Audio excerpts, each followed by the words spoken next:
за 10 секунди.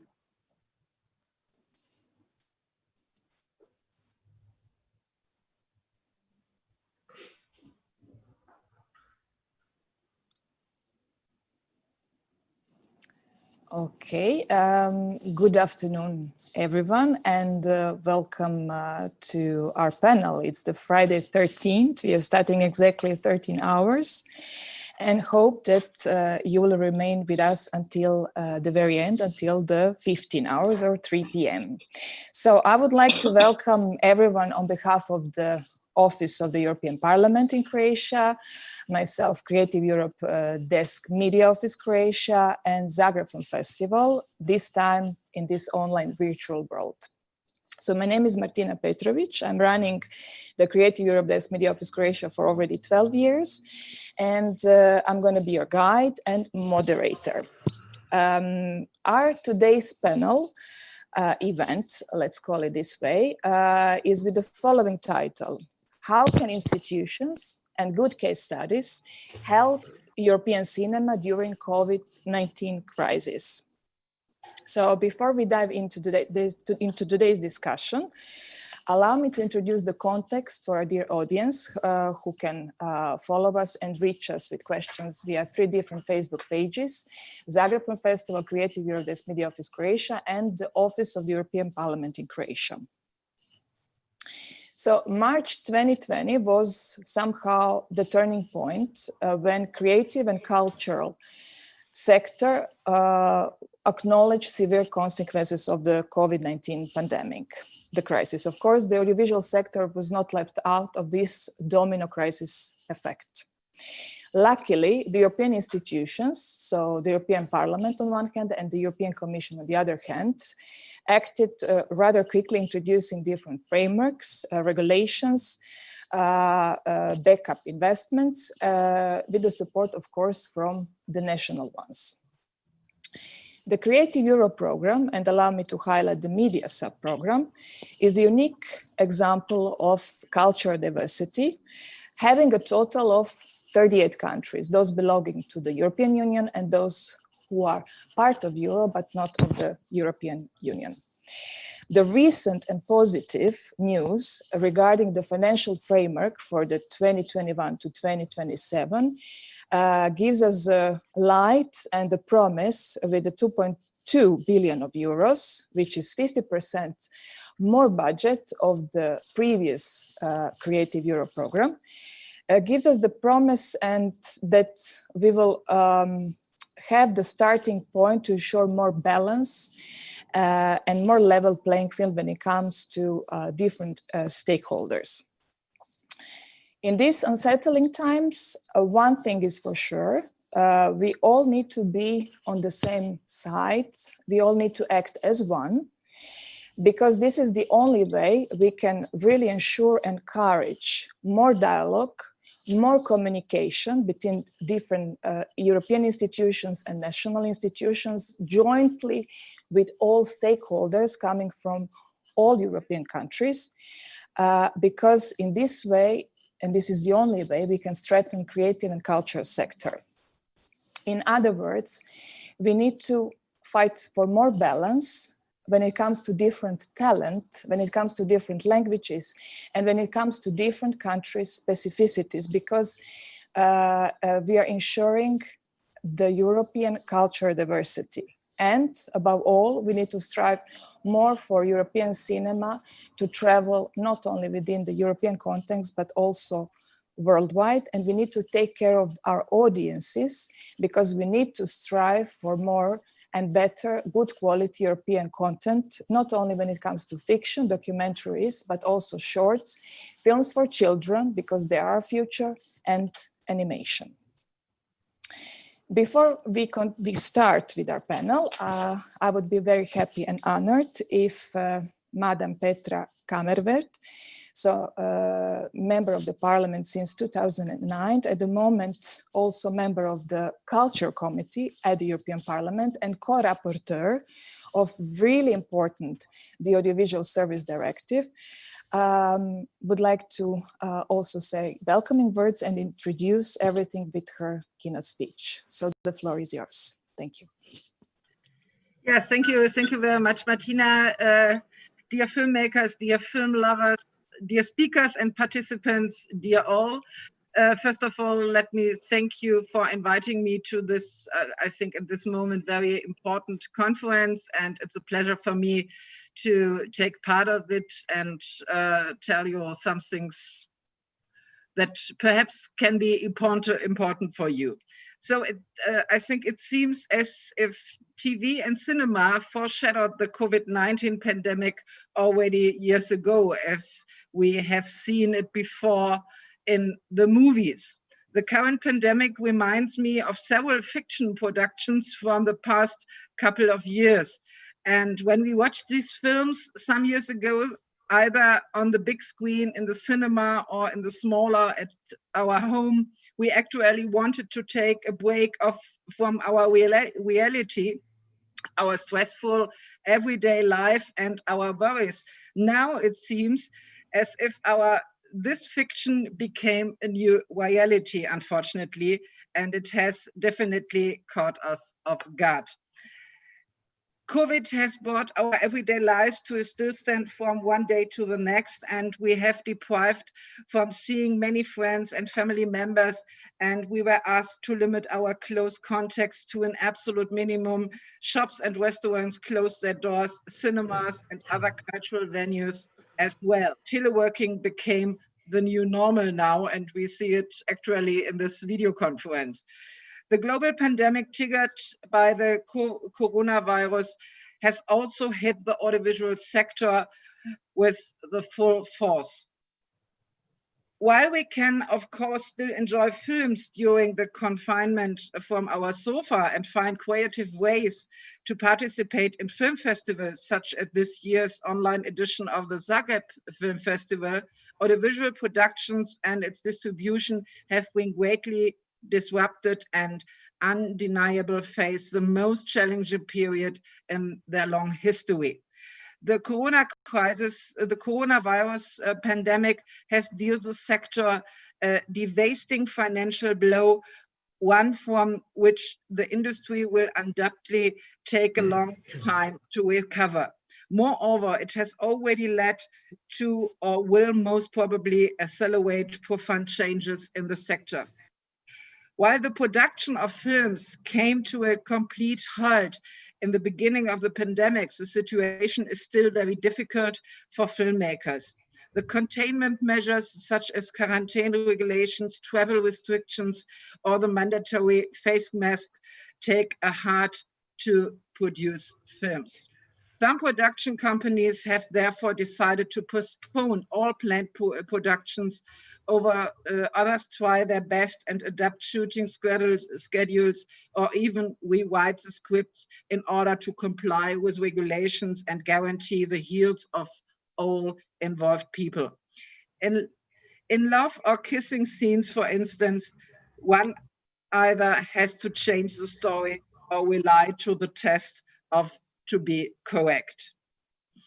To be on the safe side, immediate moments are shot at the very last moment of the shooting in order to avoid any COVID-19 transmission. If anyone in the teams gets corona, the production would have to stop immediately. Insurance, however, does not cover the costs of the delay cost. Additional tens of the thousands of euros occur per day. Also, the production companies do not have higher budget just because a virus holds us firmly under control worldwide.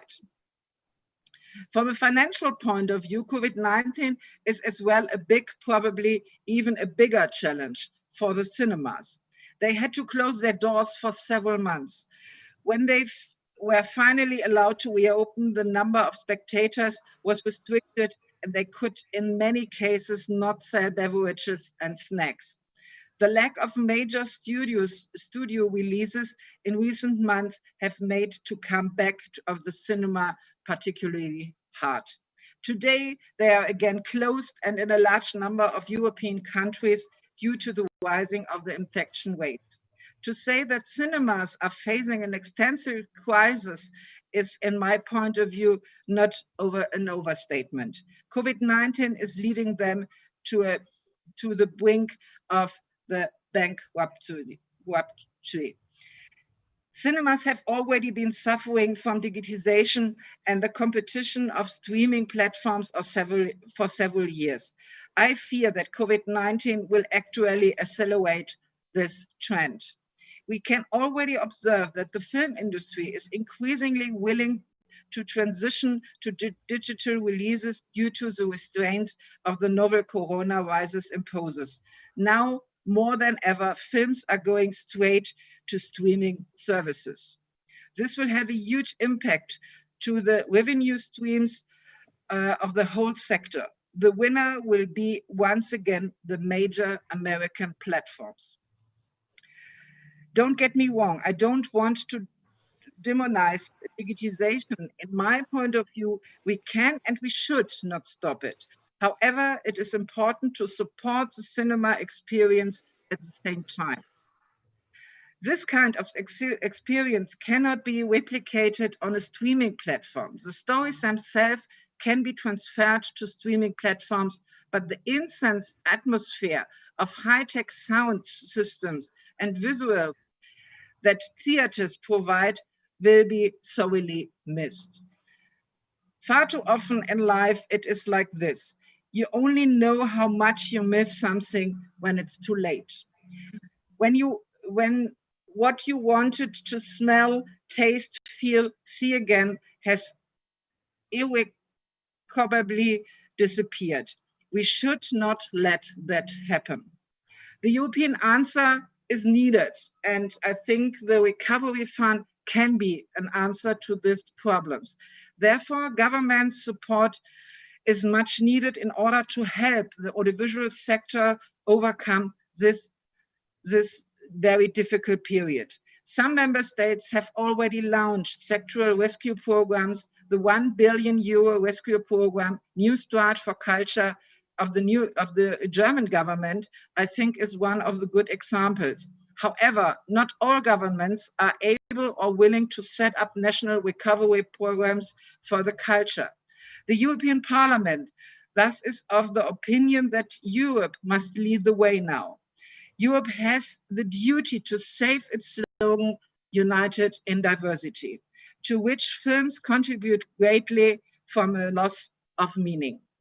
In parliamentary resolution adopted with a huge majority only some weeks ago, we had called on the Commission and the heads of the states and governments to earmark at least 2% of the recovery and resilience facility for the cultural and creative sectors. This earmarking has now been significantly watered down. The Parliament's official position on the facility only states that national governments should be encouraged to use 2% for the recovery and the cultural and creative sectors. But this is not a duty for the member states. Together with colleagues from all political groups, I have therefore sent a letter to the EP negotiation team. We want them to change their position and support a mandatory earmarking. Moreover, in my capacity as coordinator of the Socialists and Democrats group in the European Parliament, I have sent a letter to all socialist finance and cultural ministers asking for their support. And I also ask the chair of the committee, Sabine Verheyen, she is from the EPP group, to make the same thing for her ministries in the member states. The future of the Creative Europe program, I think there it looks a little bit better now in the moment. Beside the recovery and the cultural and creative sector, the European Parliament considered it equally important to lay the ground for proper cultural creation and production on a long term. At European level, we are therefore fighting for a stringent Creative Europe program, and I can tell you the budget negotiation with the European Commission and the national governments are my very personal horror movie. Nevertheless, I'm delighted to inform you that we finalized the negotiation on the long-term EU budget at the beginning of this week successfully. There is a happy ending for the Creative Europe program, which will be increased from currently 1.4 billion to 2.2 billion in the next funding period. And this is nearly what the Parliament asked for. We asked for a doubling of the budget. Now we are at the point that we get 2.2 billion. And I think this is a great success in the negotiation, especially from the side of the European Parliament. And while I hope that EU recovery support for the audiovisual sector becomes a reality as soon as possible, I hope that the newest coronavirus-inspired Hollywood blockbusters Songbird will not follow the example of the films mentioned in the beginning of my intervention.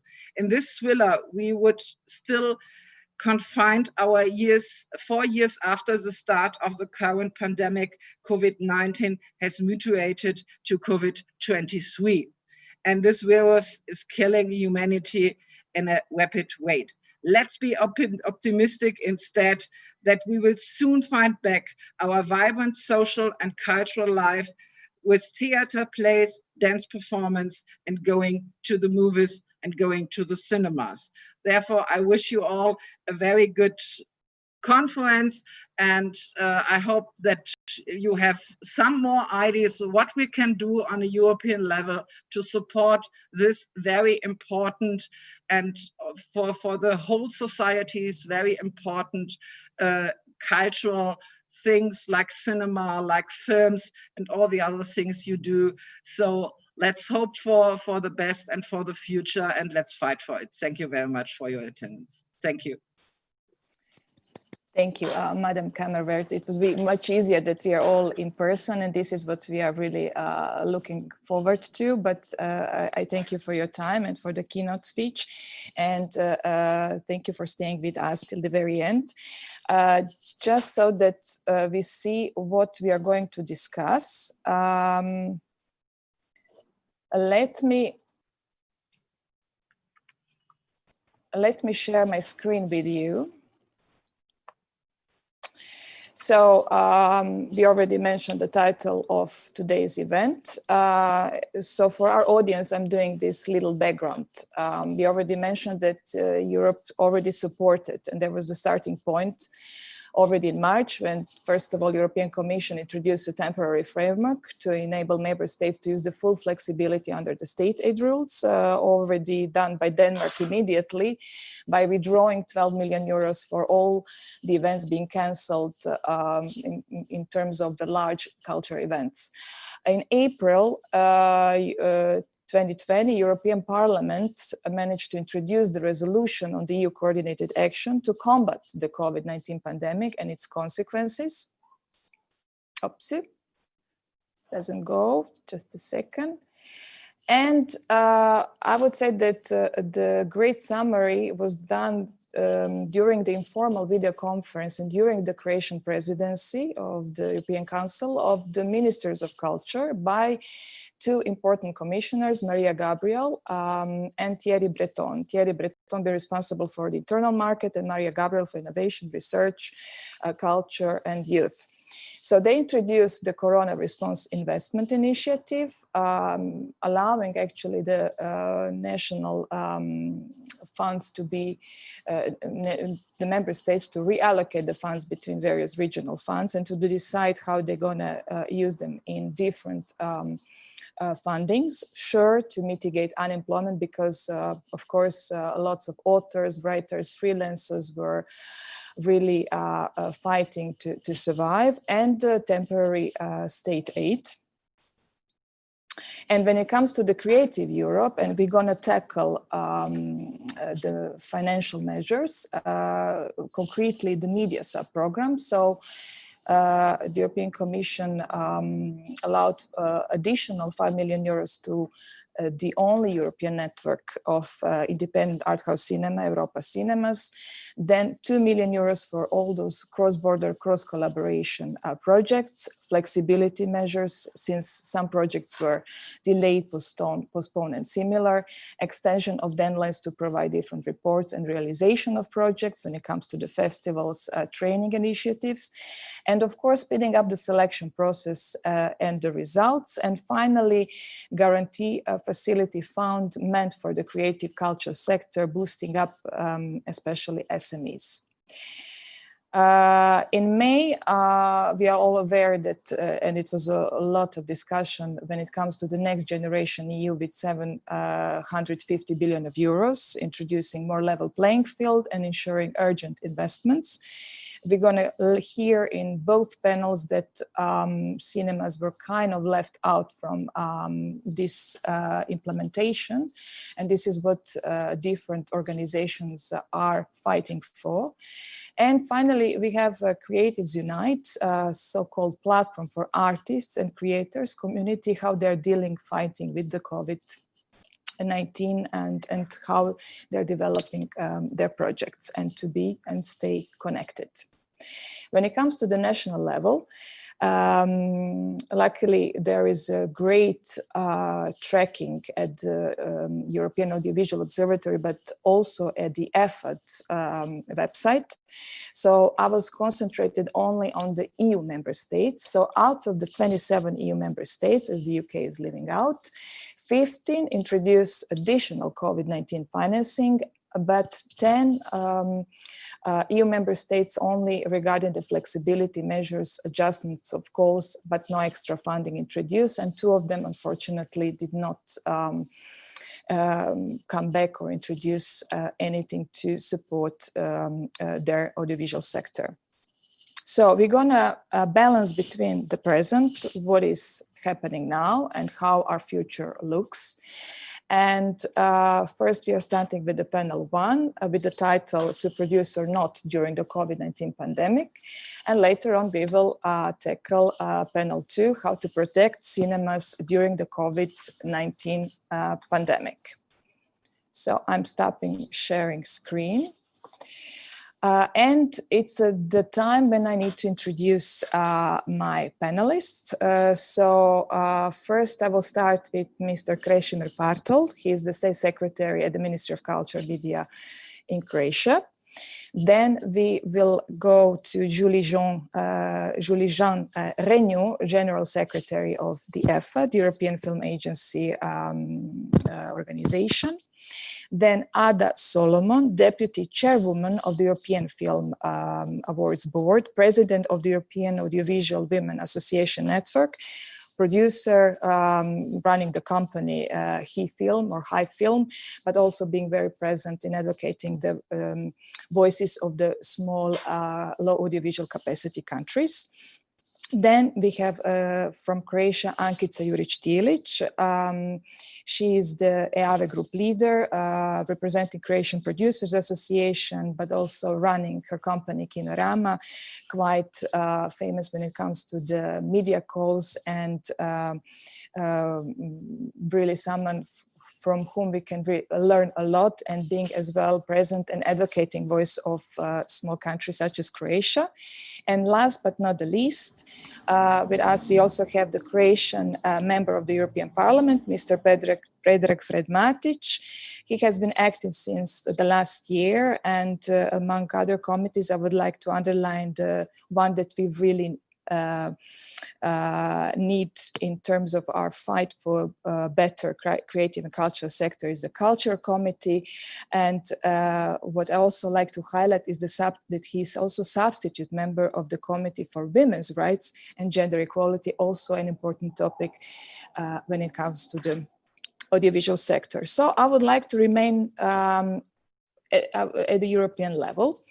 There are 3 questions that our audience also was given and I shared with you.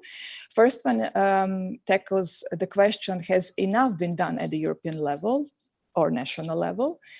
And are we really, with all those measures, helped the audiovisual sector to face COVID-19 crisis? The second question, what are actually our success stories? And along the same line, what are our challenges, because we see that COVID-19 is striking back? And our future, what about our future? Is it safe? Is it uncertain? Do we have any backup plan?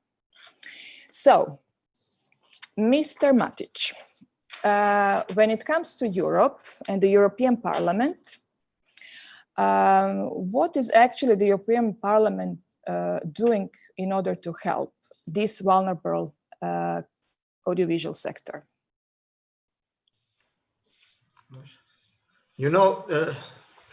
Hi everyone, and thank you for organizing this conference. And I'm very pleased that my colleague Petra, my chief in CULT committee, speak before me. So I just want to say, all of you, that I have nothing to add to the Petra's participation and her presentation. So I would like to hear all of you participants. I would like to hear your problems, your ideas. So because after that, I can tell the way how can if I can help you at all. So I have a message for Chris and Ada. They can call me after this meeting and we can discuss about concrete problem in Croatia. So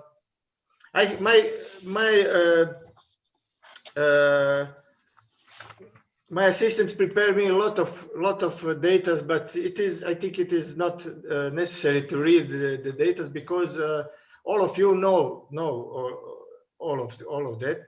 And Petra, in her presentation, they saw everything. I want to say that we cooperate very closely because we are from the same political group, and everything what she said I can sign. And I would like to hear you, to the people who are from this sector. They know the best. They know the best. I will listen them very carefully, and then I will try. I promise I will do my best, but in a frame of European parliamentarian. So. Thank you. I mean, it's important that you are present because so often we don't have this opportunity to have members of the European Parliament actively participating and in this dialogue with different stakeholders. Yes, so we are in position like Petra and me, and Željana is also the member of CULT committee. Yeah.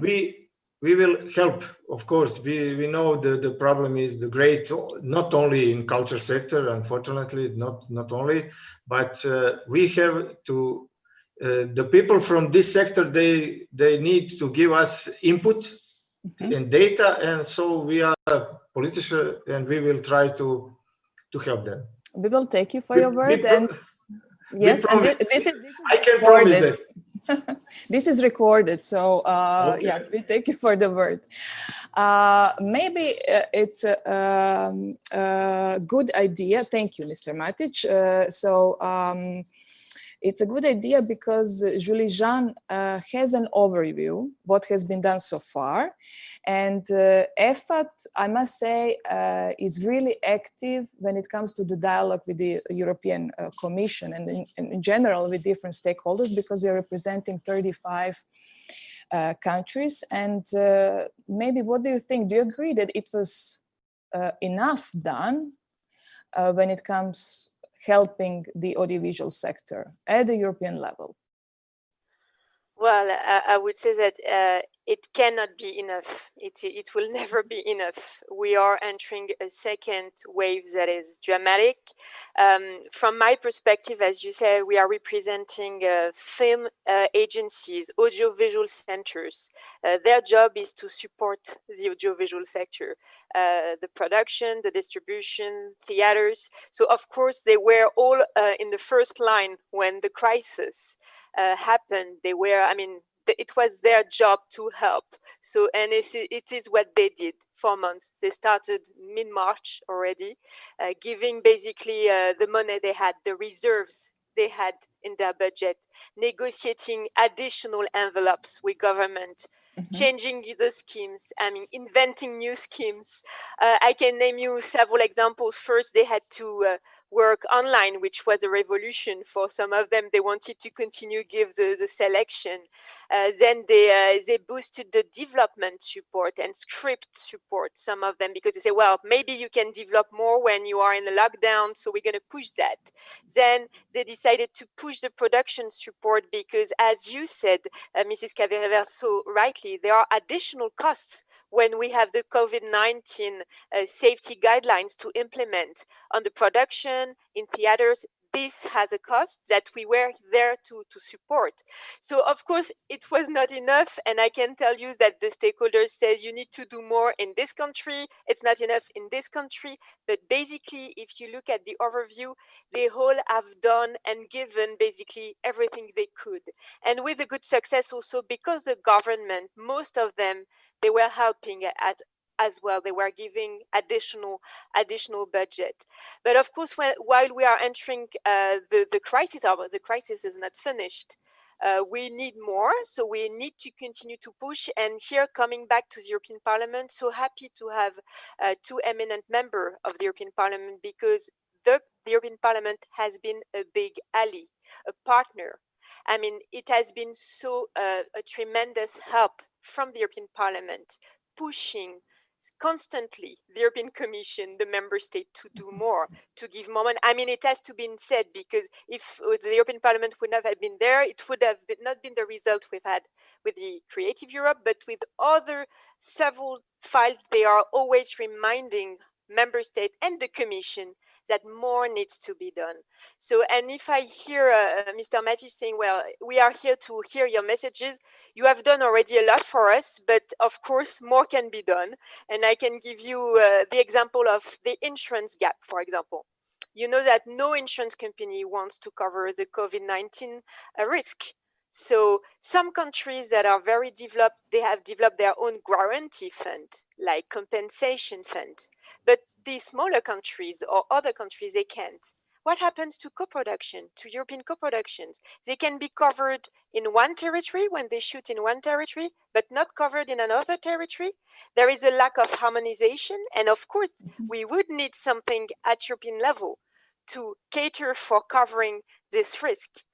And it's also about Creative Europe. We have something that is good, the budget.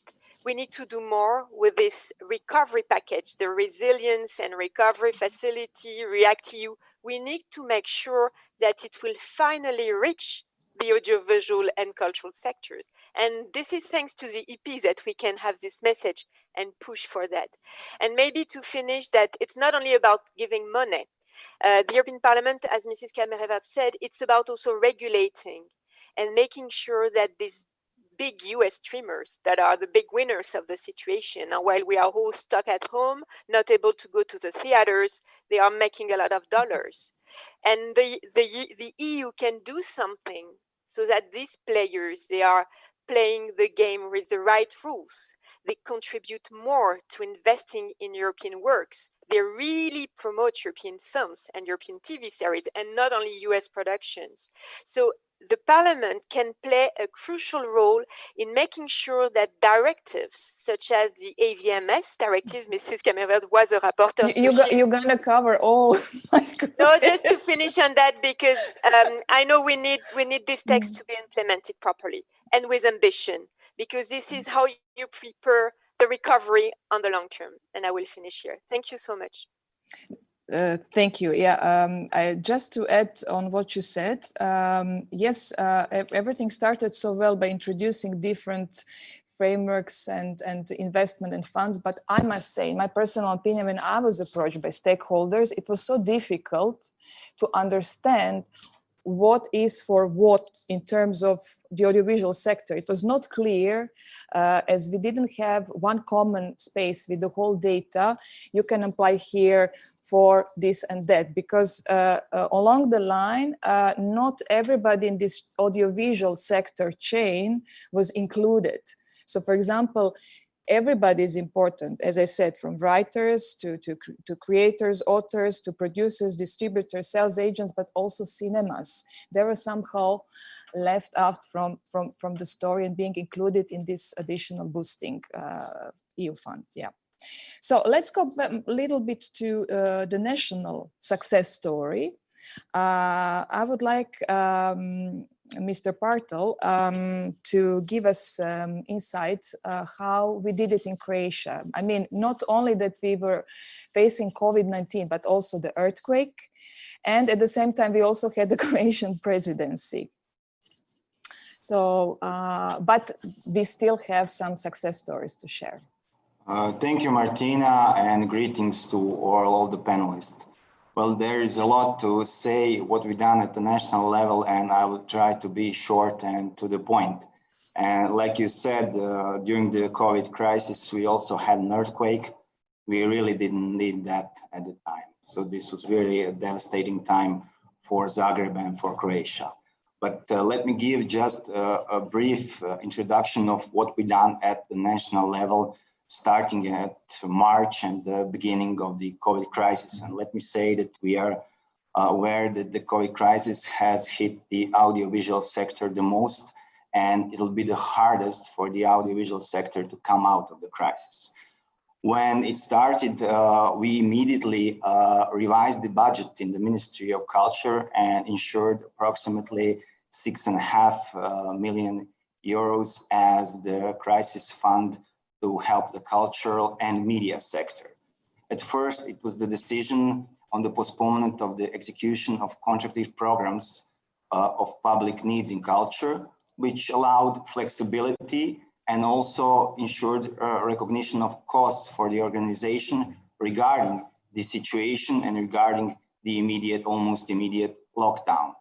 The first package of measures were job preservations implemented by the Croatian Employment Bureau, and we did that with the Ministry of Labor and with the Croatian Employment Bureau, so that we give extra funds for the support of job preservation.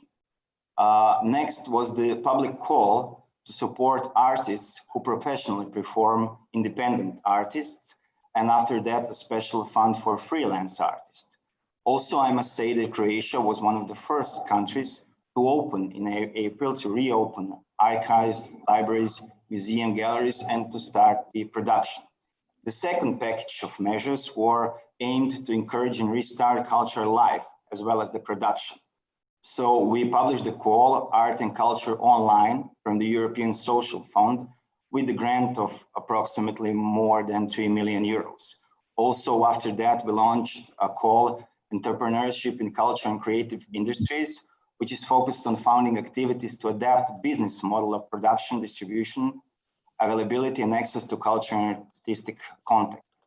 All covers all fields of performing arts, literature, publishing, book activities, visual arts, and audiovisual activities.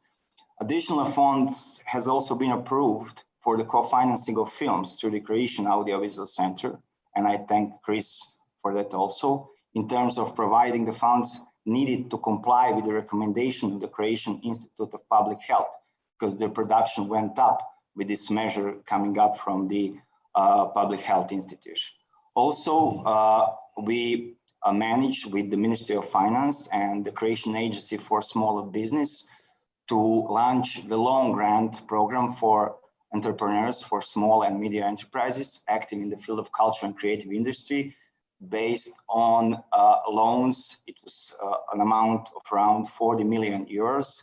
And for the first time, the government made 100% guarantees for these loans with the low interest rates.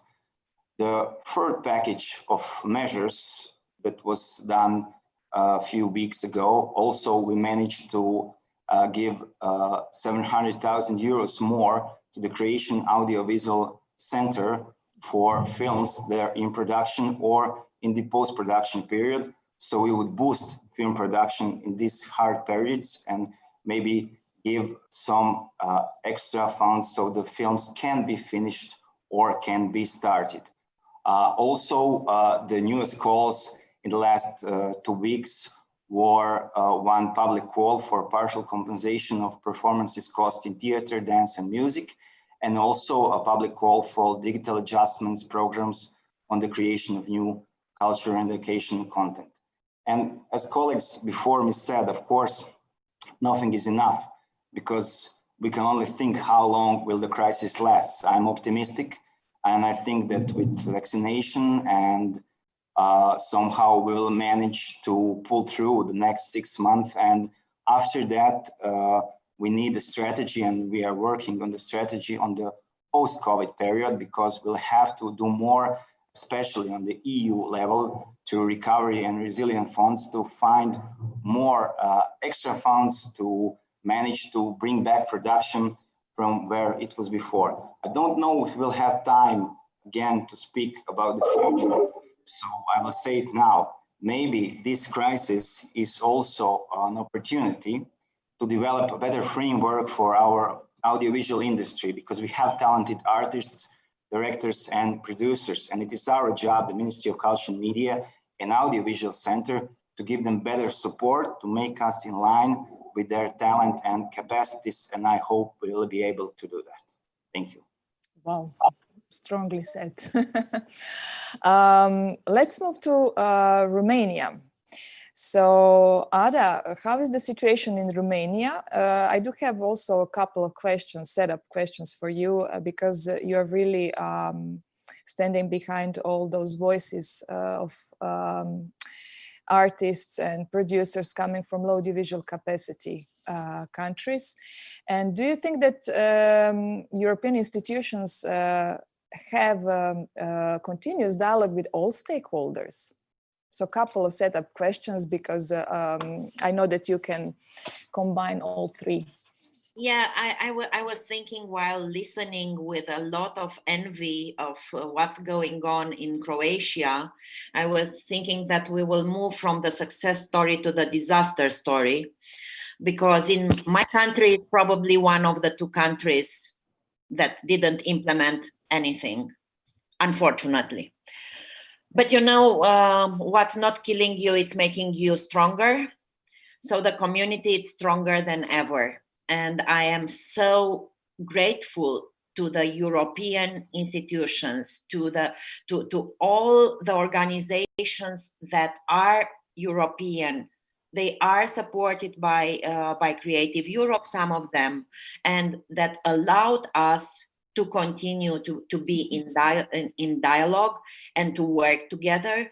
And I was able to produce a film this year, not because my country helped me, but because Croatia helped me, because Luxembourg helped me, because Czech Republic helped me. And we did this co-production, and we shot, and we keep the ball rolling, which I think it's mandatory. Me as a citizen, I have to contribute to the reconstruction of the European economy.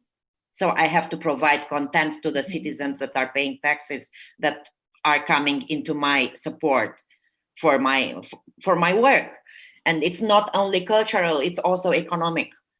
And we have this duty, but we were able to do it not with our authorities. They don't understand neither the role of culture. If I will ask today the Romanian authorities how they would explain the raise of the budget of Creative Europe, they will not be able to understand it. How come? Because it's not a matter of money, it's a matter of mentality. It's not that they are not able to do something. And we came with solutions that also came out. We were proposing solutions. We know that they don't have the expertise. Okay, we know what we are doing and what to do, and we are connected.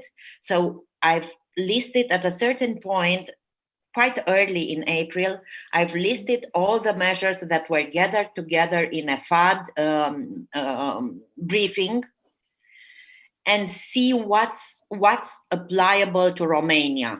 The measures taken in Macedonia, or the measures taken in Italy. What's more suitable for us? What's going on in Croatia, or what's going on in France? How we can position, and together with a group of colleagues, of course, we were brainstorming and feeding our authorities with solutions that were not involving, again, they were not involving money, that were involving willingness and thinking ahead and thinking about the future, because it's not about what's happening today.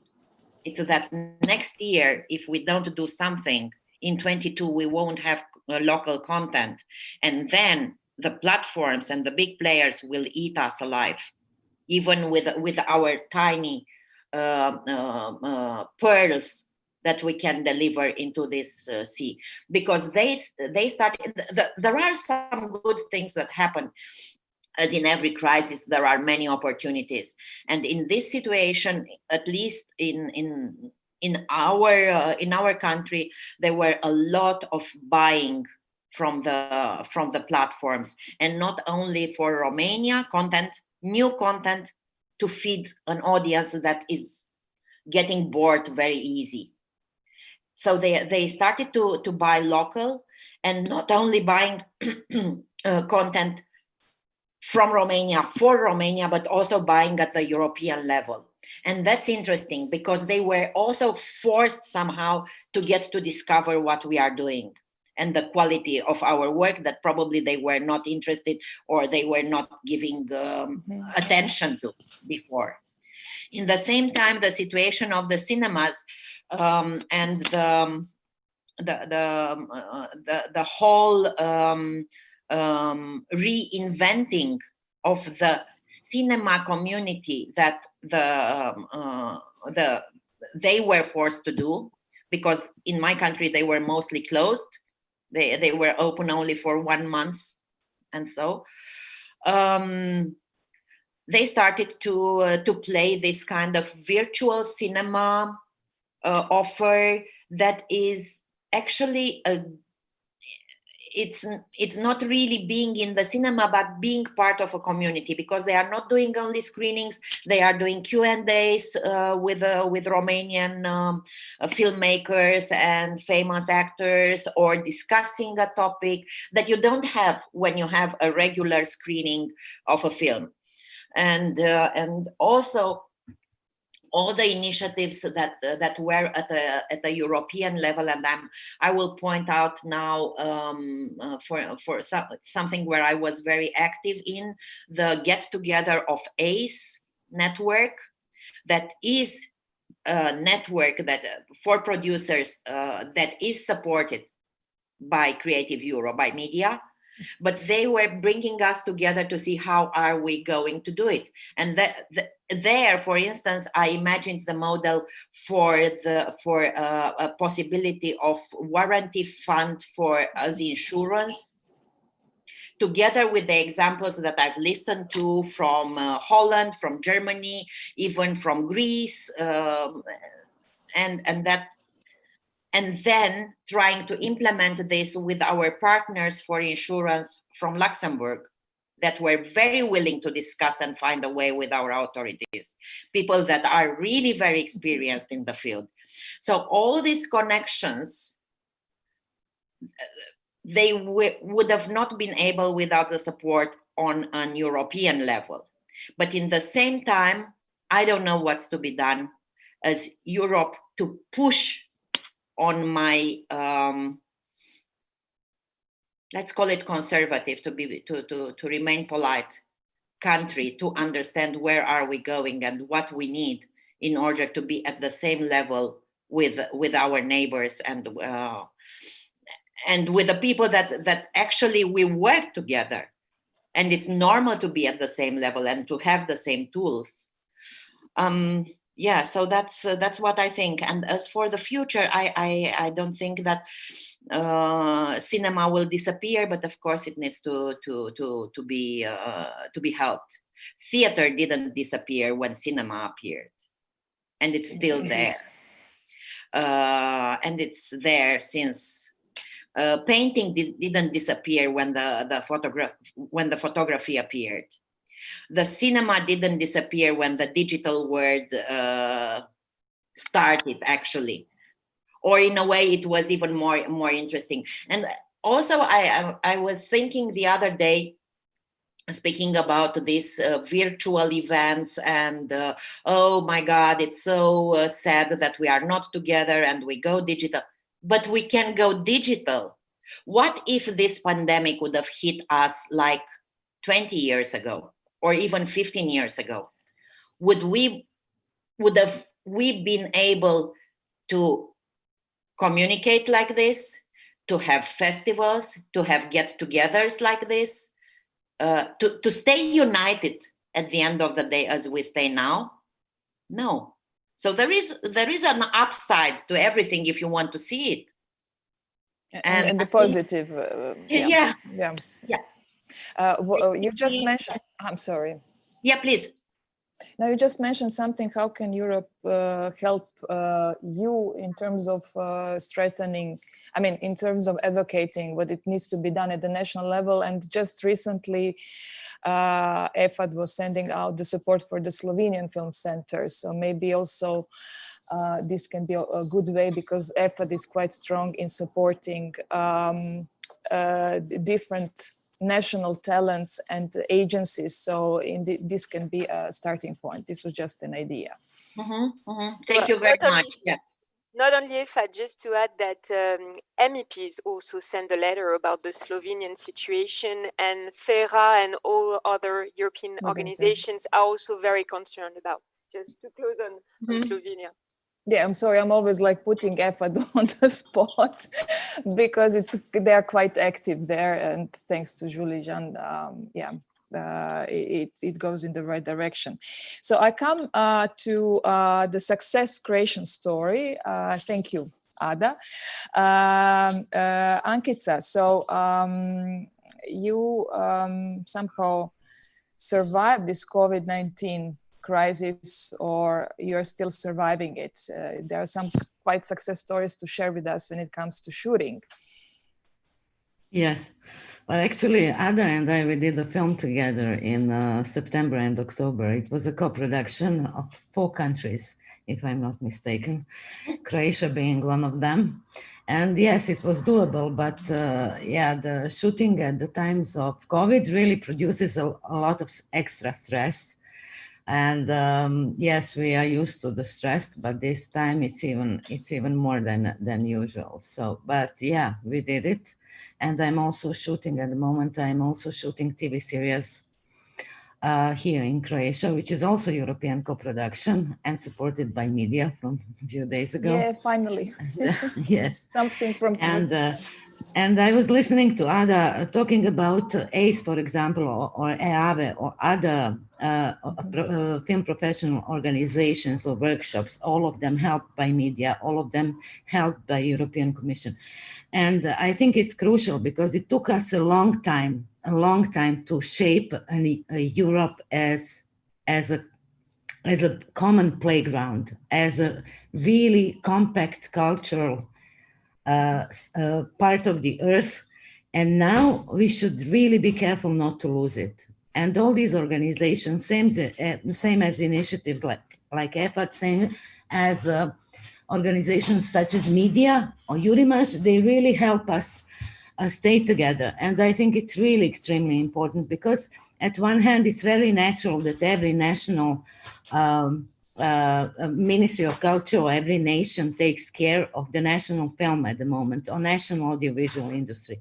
But the strength comes in the United Europe, I would say. And this is why I think we shouldn't neglect the importance of the European at the moment. We shouldn't neglect it. And I'm glad that our country is on that side, that we see it in a proper way. We are very much aware of the importance of the unity of the European cultural field.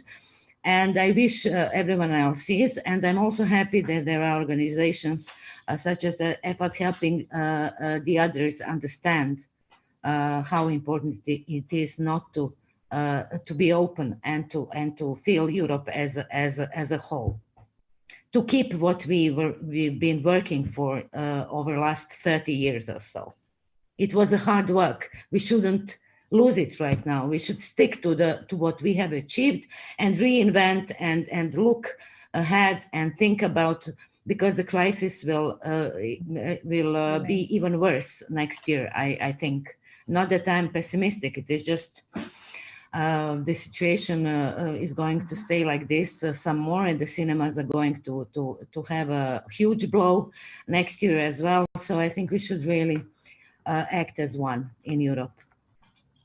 And this virtual world is giving us this possibility to really have such dialogues that we need more than ever with all of us. You know, nobody should be left out from this dialogue and communication, which was, I must say, not the case before. So at least we learned something from this crisis, that we cannot be left, we cannot act alone. So, and we need to meet and talk and create this safe zone. When it comes to the future, Krešo already revealed something that the Ministry of Culture and Media will continue to support.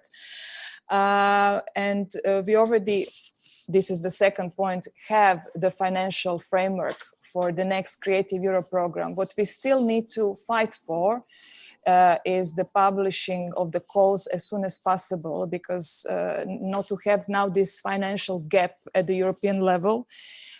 We need to be very quick, and this is the message also for Mr. Matic. We need to be very quick in terms of putting the legal basis in place, so that we will, that the European Commission can issue the calls via the executive agency. Because if we miss this huge time, it's like usually the calls are announced already now in autumn. But now there is the rumor has it that they're going to be in March or April, and this is a huge gap. So we need to be now fast in building this legal basis and to issue the calls as soon as possible, so that producers, cinemas, training initiatives, festivals can apply. And so I would like to go back to Julie Jean. You're probably supporting when it comes to the future. What do you think it still needs to be done? And maybe what something to put it on the positive side that EFAT might introduce soon, and that might be interesting for our audience to hear. Well, just to say that we continue to be focused on this Creative Europe. After the good news of the budget, what you are saying is extremely important, Martina. We want to avoid a media gap, a media funding gap, because this would not be bearable for the sector. They cannot face the fact that they will have no media support in the coming months. So I don't know how the European Parliament can help to find, let's say, a contingency plan, a transitional plan or solution, so that there is no gap between the calls for the funding also of Creative Europe desks. I'm not saying this because you are so active and doing all these great initiatives, but they are really important to sustain. So we will continue to push in that direction. We will continue to exchange, as you said, about the good recipe. I heard Ada with so great attention, because this is precisely what we want to do, to show when things are working well and to show where things are not working well with public funding. So we will continue to work on that, and we will continue to work on, generally, you know, we are a bit obsessed with cultural diversity. So we want more cultural diversity. We believe that what is done in Europe has value, is unique, is different, and that there is an audience for this. As soon as you just give the chance to show it, of course, you need to finance it, but then to promote it properly. And we really believe in that. So we will continue to push, not only to have a big budget for media, but that media goes in that direction, in promoting properly in theaters, online, the great pepite richness of our cinema. And so we will continue to work in that direction, and also be a bit of the interface with the sector. We are nothing without the producers, the writers, the theaters that tell us constantly what needs to be done. So we will try to continue to have this precious dialogue with the sector and with the institutions, of course. And what about the pilot project? Oh, thank you. Well, this is a bit a scoop, but it's not adopted. Hot from the oven? Not really. It should be adopted, fingers crossed, people, in December by the dear European Parliament. It's a new preparatory action, a new line in media, 3 million for script writers, screenwriters, when they work in a team of authors and they want to create together a Croatian, a Slovenian, and let's say a Portuguese. They want to create the next great TV series. They will be supported by media to co-create together. So we wanted this. We've been lobbying a lot to have, because there was nothing for the authors in the media program, for the script writers. And what we want is more stories coming from Europe. So we wanted to help the script writers. So it's not finally voted. I said 3 million. I hope it will stay 3 million. So we count on you, dear MEPs, to make sure that in December, in the plenary session, it will be green-lighted. Perfect. And maybe the closing words from Krešo and Mr. Matic. Who wants to start first? If I can say a few words. Thank you. First of all, I wanted to tell to all of you that after this conference, thanks to you, I feel a little bit smarter than before this conference. But after this conference, I have 100 new questions in my mind. So I can only say that in our committee, CULT committee, we spend a lot of time we are aware of the problem of this sector, but we also know that this sector is just a part of all culture sector, and the culture sector is just a part of all problems in Europe, in the whole world, with first of all COVID crisis. So I can promise you that I will do my best and make the big effort to help you. We know, all of you, all of us know Petra as a coordinator. We know that we have to act fast, act now, because help after 2 years is not real help. So on the end, I can promise that we'll do our best. So, but we can do everything what you want and what you expect of us. We are not magic, but we will try to help you. Trust us. Thank you actually for being here and for listening what's going on at the moment of crisis, and we definitely count on you in supporting us. And Krešo, and then maybe Madam Petra. Krešo, you already tackled the bright future, so let's just confirm it now with the real Thank you, Martina. As Mr. Matic said, I think we need a little magic now. And with that said, I would refer to Zlejan, especially to the audiovisual media directive we have implemented into the law on electronic media, which is going to be put on to the parliament, I think, next week. And we especially counted for the independent producers and production, and we think we'll make an effort to make a better platform for especially independent producers in the next period. Also, we talked about the insurance gap with Chris, and I think we'll be able to do something to strive for the producers to manage to overload the gap if someone gets infected, like somebody already did in the time of the production and the shooting. And also, what is important, I would refer to Ankica, the unity in Europe is the most important thing now. We have to hold together, and all countries have to make efforts and not to close into one another. We have to do together to overlap this crisis in the of the coronavirus pandemic. I think I'm more optimistic, and I think that during the half of the next year, I think that we'll start to go out of the crisis, and then we'll need European mechanisms to go a little bit faster out of this crisis. And I mentioned the national recovery strategy, in which we'll find a way to finance the creative industry. The importance is to find liquidity to the production companies. Also, the importance of infrastructure regarding the film studios. And I emphasize this importance of film studio for the local production. And in the budget of the Ministry of Culture and Media, We are constantly raising the budget for the audiovisual production, and we'll do this continuously because we think that the production needs to be boosted. It needed to be boosted before, but now more than ever. So with these optimistic thoughts, I will finish this panel. Thank you. Thank you, Krešo. And maybe Madam Petra, would you like to add something, because you were in the backstage listening to what we shared.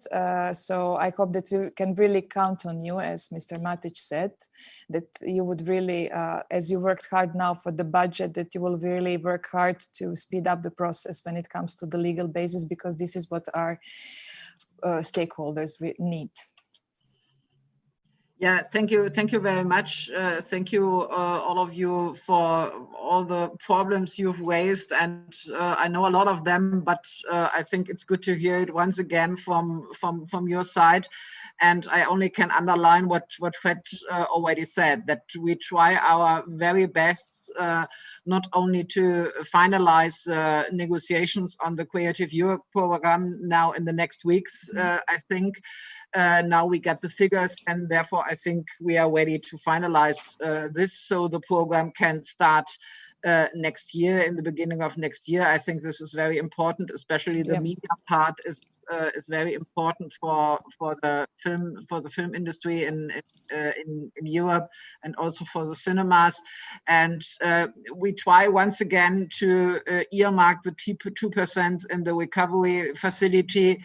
I don't know if it will work, but we try our best to convince not only the parliament that it's necessary to earmark here the 2%, but also the member states, and we will work hard. And I think all our wishes is that we also get in 2021 and 2022 and in the further years new European film production, that the European film will survive, because I think this is one of our best things to show the unity in diversity in our European Union, and to bring people together in the European Union. And therefore I think it's very important to have a strong film industry in Europe, and not only in the United States and in China or whatever. So I think this has to be our duty to fight for this film industry in Europe, and to show European stories from European producers. I think this is the best thing we can do, and there we do everything where we can help. Thank you very much. Thank you for your time and for being with us. And thank you, each of you, Ankica, Ada, Julie, Jean, Mr. Matic, and Krešo, for being part of this panel. And I hope that we see each other, if not virtual, then somewhere in the physical space and the festival. And let's stay together, and let's join our forces together. We are Europe. Next time in Zagreb. Yes. Bye. I invite my second panelist. Thank you. Thank you. Thank you. So we continue to the second panel discussion. Let us see if our panelists are here. So we have Christopher Peter Marčić, the CEO of the Croatian Audiovisual Film Center. I hear, but I don't see Madam Željana Zovko, substitute member of the Culture Committee. Hi. I don't see you, but maybe I hear you. Oh, it's nice. It's a meal time. It's a lunchtime. Okay. Not yet. Just a second, I have to turn around my... Yes. No, because everything is going bad here with my... Hello, Nico. Hello, Christian. Okay, so while we are waiting for Madam Zovko to join us, with video. So I would also like to welcome Nico Simon, president of Europa Cinema, so the only European network of cinemas. Then we have president of the CKE, Confédération Internationale de Cinéma d'Art et d'Essai, Christian Breuer. Did I say it? Hi. Yeah, I tried. Hello. And finally, last but not the least, someone also from Croatia, Alen Munitic. He is the president of the Croatian Independent Cinema Network, running wonderful project tackling the islands, Kino Mediterranean, and also director of the Mediterranean Film Festival Split. I wanted to start with the lady because we have, believe it or not, the only lady on this panel. So how to protect cinemas during the pandemic COVID-19. Let's start with some positiveness and success story. Madam Zovko, do you hear us? Yeah, I can hear you perfectly well, but as I'm on this very strange hybrid computer that we got from the parliament, I'm trying to turn it around. So we need to we need to work on how shall I say it? We need to address this issue to the European Parliament so that we can really see you or so. But hopefully that. I hope you yes. can see me like this. Yes. Perfect. Yeah. Just now stay still so that the internet connection is okay. So I already introduced you at the beginning. So thank you all for coming. Since how shall I say, European Commission is more introducing different initiatives like now the coming up one jointly with Europa Cinemas, European Cinema Night, but also the European Parliament has something to share. And this event is being done in collaboration with the Office of the European Parliament in Croatia under the motto of the Lux Film Prize. So this Lux Film Prize has been active already for 11 years, but this year it was announced in Venice, at the Venice Film Festival, that it's going to change and become the Audience Film Award. So maybe you can give us some better insight, because the Lux Film Prize also works with cinemas, and this is also the way for the cinemas to boost the European film and cinema in general. Right. First of all, very warm welcome, and thank you for inviting me to contribute with my humble experience from the Committee of Culture, what we are doing through European Parliament and through our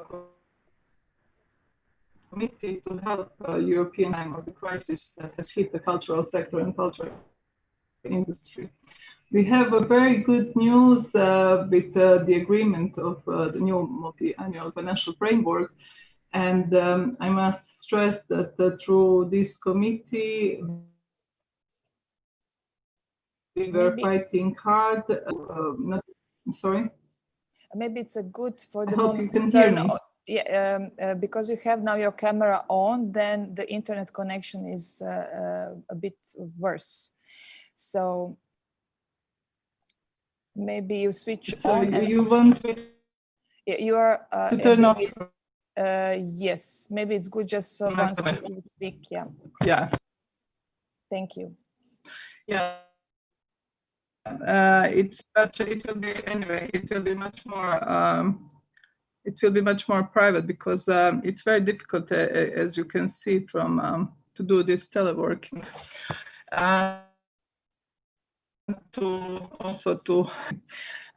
So as I already said, we have tried to help cultural sector by writing and being vocal on increasing the budget, and increasing the budget that was very severely cut for cultural industry, and especially for creative Europe programs. So with this good news and with the new and the promise financial envelope that we are going to expect, we can endeavor to try to save as well many branches of cultural industries such as cinema. So as European Parliament is trying to promote European cinema, and we have since 2007 the awards Lux Film Prize. This year, due to these exceptional circumstances, we will have only 3 movies that will be nominated, and that will have 50% of the votes by the European Parliament members, and the rest will come from the audience. This special award that tries to promote and to give also incentive for the creative film industry in European Union addresses many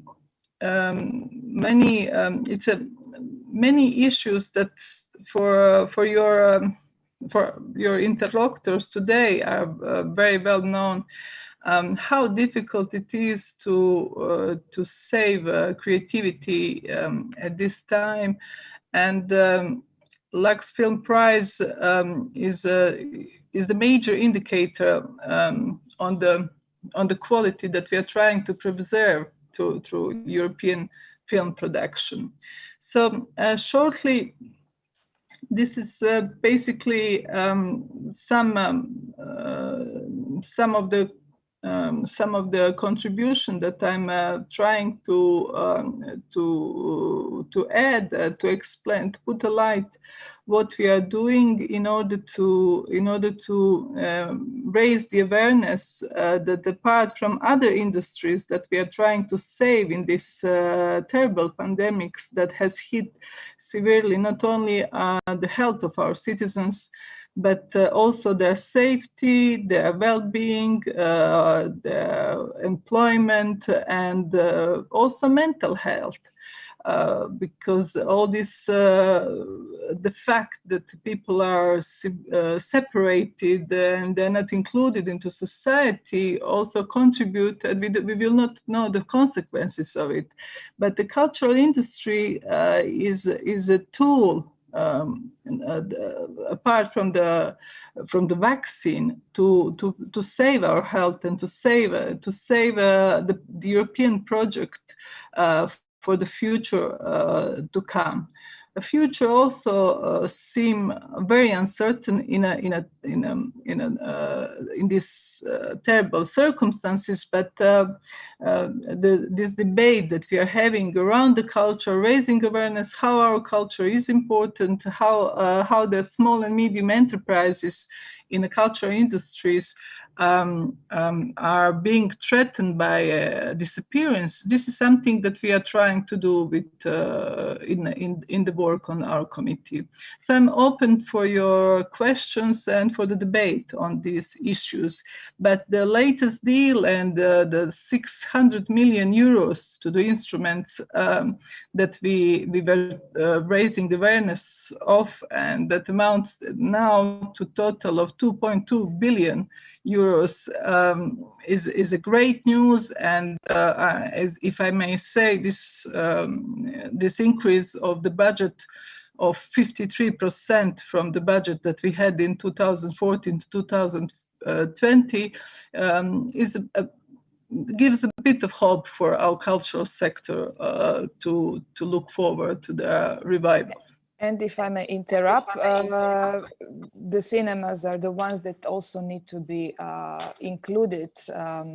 So let's move on. Thank you, Madam Zovkos. But let's move on to the core of our panel, the cinemas.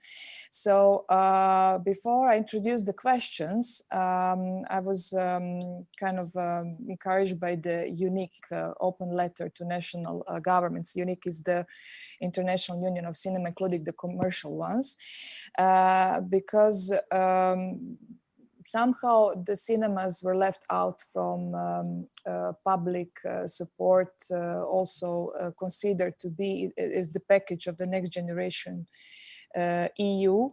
And we need to understand that in 2019, European cinema reached almost to 8.8 billion euros. So definitely is bringing additional added value to the GDP in terms of different countries. So the questions we're going to tackle, the first one, how can European cinemas actually fight the COVID-19 pandemic? What is available to us at the European support and national?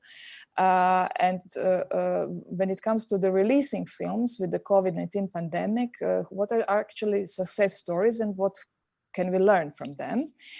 And of course, there has been a shift when it comes to screening films, and VOD platforms, SVOD platforms and similar kind of were winners in when it comes to the cinemas. So what did we lose and what did we gain? So I will start with Nico Simon, President of European Cinema, because Europa Cinemas was already announced in April to be boosted by additional 5 million euros on behalf of the European Commission.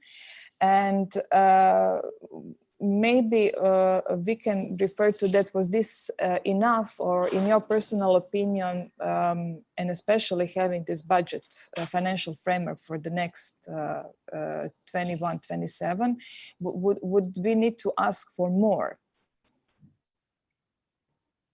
Just unmute yourself, please. So, thank you. Okay, sorry. Yes, we always would need more, but let me say a few things just ahead of the rest. First, we need to be aware of the fact that audiovisual and cinema sector is not the only sector hit hard by the pandemic. So, that in mind, let's also state out that culture is one of the first necessity things, as well as food, that we have in our societies. The pandemic is a societal problem, so of course culture needs to be helped. Now, your question was also, how can European cinemas fight the COVID-19 pandemic? First, they need to survive the pandemic. That's the major problem, and I think that the European Commission and the European Parliament have understood that, because they really granted us immediate money to support those cinemas in Europe that are committed to showing European and independent films. So that is really, I think that's a great news. The budget, the supplemental budget for the next years, of course, is that's very good. It might not be enough, but we have to do with that. We have to use that budget now to to find ways, innovative ways to stay alive and to bring people to the cinemas. One very important thing that we have now noticed during the pandemic, actually, it's the smaller cinemas and the art house cinemas that have been hit less proportionally than the big commercial mainstream cinemas. That doesn't mean anything. Maybe it's just normal, because we might need less content. The next problem we're going to have, and here the increase in the budget for Europa Cinema, which is absolutely great, and I think we thank the European Parliament and the Commission for that, is the content. How can we have content when everybody is taking back the releases of the films? That, of course, is a problem. Of course, only a problem in those countries where the cinemas are still opened. Just a fun fact, well, it's not so fun. I'm from Luxembourg. I'm living in Luxembourg. In Luxembourg, cinemas are still opened, but in Belgium, Germany, the Netherlands, France, they are closed. And our market in Luxembourg, which is a tiny market, depends on the Belgian market, on the German market. So as of this week, there are no new film releases anymore. So the cinemas in Luxembourg, they are bleeding out, opened. It's kind of crazy. But of course, this is maybe an opportunity for back catalogue films, for more European films that have not been shown because the American films have taken over the place and took the space in the cinemas, also in the big mainstream cinemas. So yeah, European cinemas committed to European film need to survive. So there is a need of liquidities. That is absolutely clear. When it comes to the European Cinema Night that is just coming by the end of November, may I ask you, do you have an overview how many cinemas are actually doing it live in their cinemas and switching to the online? Because you offer this opportunity to screen films online as well. I don't have any clear statistics yet, but I think both ways are going. But I think we're going to talk about that. VOD, the platforms, it has changed and it has helped many cinemas, but we might come back to that later if you want. Okay, perfect. Okay, I just thought maybe you have an overview. So I would like to move to Christian. He's the president of SICAE. And SICAE was a part of the 110 organization addressing the seriousness about the cinema closing down and to the various European institutions. And SICAE was the initiative also which introduced how shall I say, promotional campaign to bring people back to cinemas after being closed down. And I'm quoting you that if effective and immediate measures for one sector do not take effect soon, then the bankruptcies can be expected. So in your opinion, how can European cinemas fight the COVID-19 pandemic?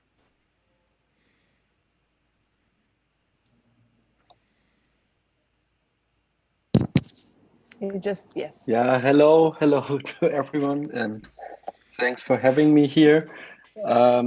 Thank you, Nico. It's maybe not a big wonder that I have such a big difference in my view, I guess.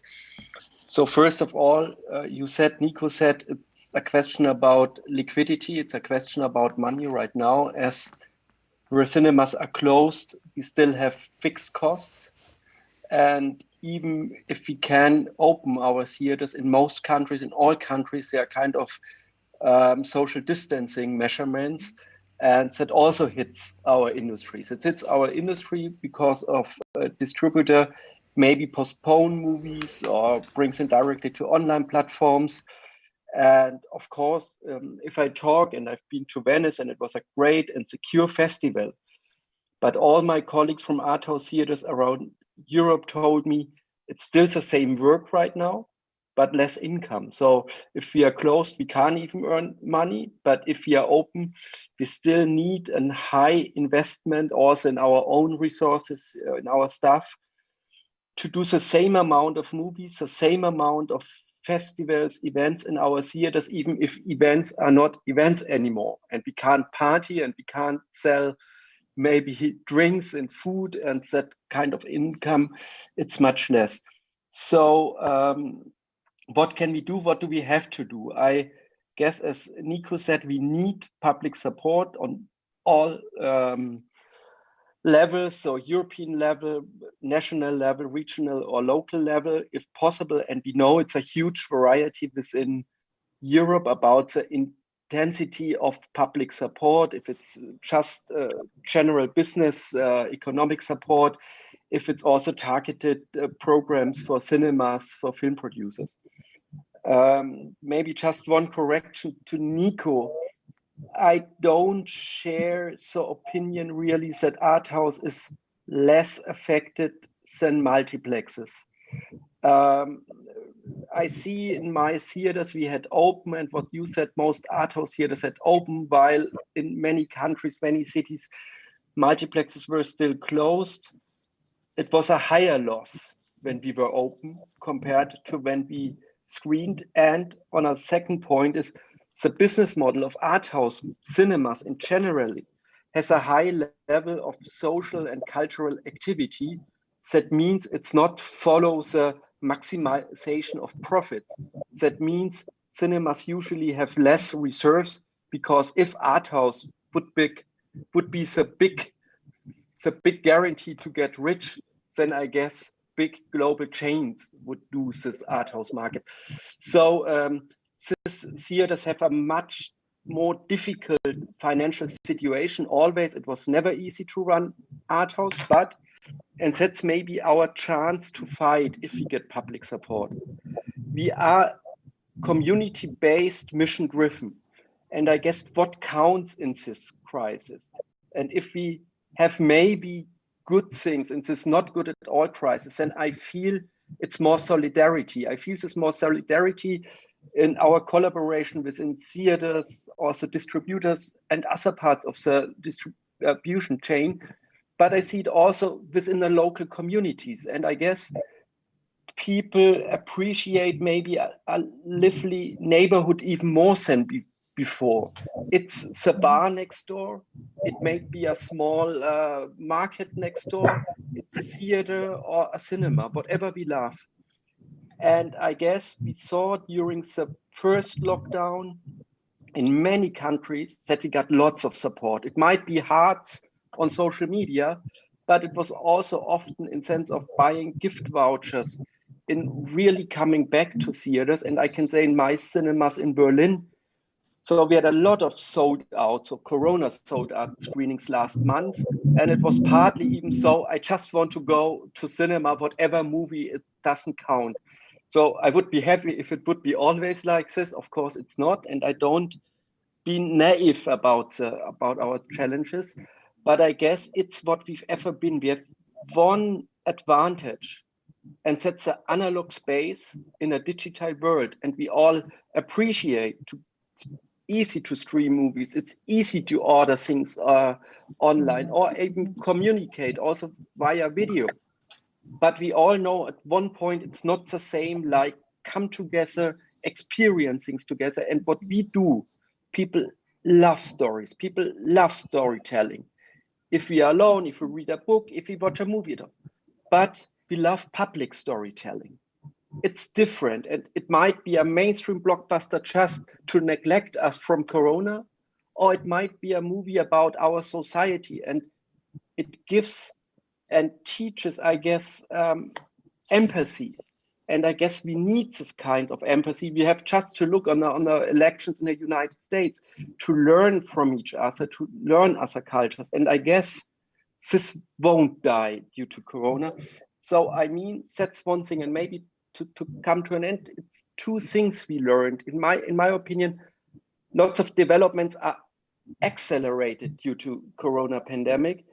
And that means for cinemas, we got even more digital as cinemas ourselves. It's not about having a digital screening room or not. It's not about posting just once on Facebook, but I guess now cinema starting to get a real digital strategy, not just be present online, but to think, what's my opportunity? And it was a need for us even before. We discussed it within Europa cinemas even before. What we can do, we have to do. What does it mean brings these two worlds together, and where's the opportunity for us? I guess what I heard in lots of the seminars, people said, I now have new tools and I develop such kind of a strategy, and I guess that's our chance. Maybe so much for now. Thank you, Christian. I moved to another C. I moved to CEO of the Croatian Audiovisual Film Center. So mainly, as I heard, the national support and national measures were focusing on production. Has ever been thought about including also the cinemas and how to support cinemas at the national Croatian level? If I may just ask Madam Zovko and Mr. Simon to just mute themselves, because there are some noises coming out as well, while the other, perfect. Chris, can you hear us? Yes, thank you, Martina. Can you hear me? Yes. Good. First of all, I just reiterate our thanks to the European Parliament and Madame Zovko's words. The European Parliament over the years has been probably the most reliable of supporters amongst the EU institutions for our sector. So we look forward to them continuing in that spirit. In terms of supporting cinemas, some of the measures that were outlined earlier by Krešo extended directly to certain cinemas at least. A lot of the relief efforts for workers, for example, were available also to workers in cinemas. And also some of the enterprises in difficulty efforts were also available. So, and I think without the support that was given, the cinemas would in any case be in a much more difficult position. I think the challenge for us has been to find a way to support the independent cinemas more directly for various reasons, having to do with the structure of the cinemas and also the nature of our funding mechanisms here. We launched a multimedia campaign calling audiences back to the cinemas this summer, which went over the internet. It also was carried by televisions and by cinemas. And the idea was by financing that campaign and creating it through our creative community, to restore confidence in a public that had not been able to go to the cinema for months. And I think in that sense, it was essential to really get out and spread the word and improve confidence. I also think that programming for cinemas, so availability of titles, is something where we need to do more. There was a period of time when titles, not just titles of the majors, which we could speak about later if you wish, but also titles, independent titles, were really not as available as they could have been to the independent cinemas. And I think that obviously is essential. That's why people go to the cinemas, is to watch movies. And we need to do more, I think, to encourage the availability of titles. And in terms of financial support directly to cinemas, we have a partnership with the network, which Alan will talk about in a minute. Whether there's more to be done in that space, we need to see. It's conceivable that, especially with the new funds that will be available next year, that more can indeed be done.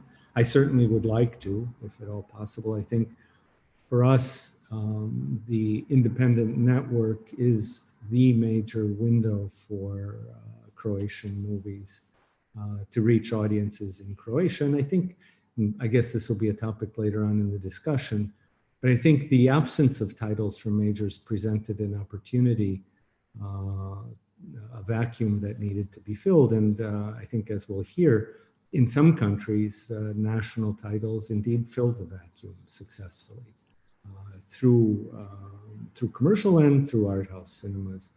And we need to do better on that front. So Martina, that's an introduction for my part. Thank you. You're a bit frozen, so maybe you just switch off and switch on your camera.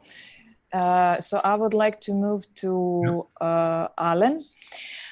So after listening to Europa Cinema statement, CK statement, European Parliament statement, Croatian Audiovisual Film Center, so you, as representing the Croatian Independent Network and running wonderful projects around Croatia, would you agree? Or in your opinion, how actually did Croatian art house cinema fight the COVID-19 and still is fighting, right? First of all, I want to greet you all and thank you for invitation. I will try to explain the position from the cinema perspective the best I can, because I'm coming from the first row of fighting. We heard many things, but I would like to emphasize for the beginning, we need help. Why is the reason? The cinemas, especially independent cinemas, we are swimming now for already 6 months, fighting for the audience, fighting for the new titles.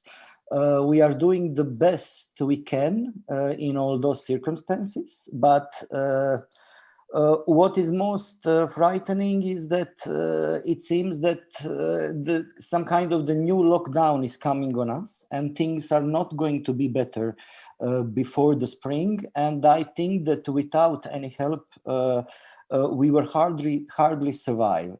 Yes, we heard different measures implemented from Europa Cinemas, from Ministry of Culture, from Croatian Audiovisual Center. But the problem is that all those measures are applicable only to some cinemas, mostly the big ones. For example, the grants from Audiovisual Center, they are great help, of course, to cinemas. We were informed when the pandemic situation starts that we will get the money immediately, that they will going to relax the deadlines for the realizing the activities, deadlines for the reports. But the thing is that only 45% of the cinemas, independent cinemas, in our network are taking the grants from Croatian Audiovisual Center. Also the help from Europa Cinemas. It was a great model for the members of Europa Cinemas, but in network of Croatian independent cinemas, only 25% of the cinemas are members of Europa Cinemas. So basically we have many smaller cinemas staying without any help. And that is the issue because the smaller cinema they are in very rural and small cities. Very important because I want to emphasize that independent cinemas are important for the local communities. In the small cities, very often independent cinemas are only cultural oases for audience in general. There are places not only to see the films, but to audience to get together, to have workshops.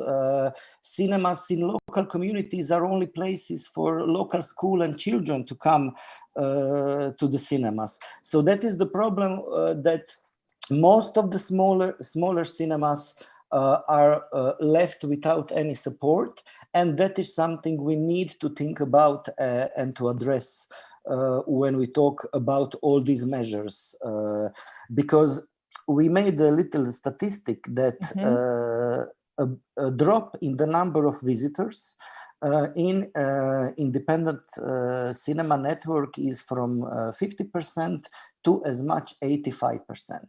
And those big drops are, of course, in those smaller cinemas. Total number of screening was reduced by 60%, and total number of films shown by 50%. So this is my first point, that I really want to emphasize that we need to think about some more direct help to the cinemas, because I think that all institutions from Creative Europe, Europa Cinemas, especially Croatian Audiovisual Center and Ministry of Culture, with the huge project of digitalization of the cinemas, everything, we don't want that job and those money and efforts of all of us just to shut down now because there is no direct help to the cinemas. And we really don't know how we are going to survive now. We survived until now. We did many different initiatives, many great projects came during these 6 months from the independent Croatian network, but we are coming to the point of our maximum ability to stay above the water, especially if this is going to continue I don't know, maybe until spring next year. Okay, thank you. So cinemas also needed to face the issue of cancellation of releases. I mean, distributors were shifting and waiting for better time and not releasing it online, because some festivals are going online, like Zagreb Film Festival as well.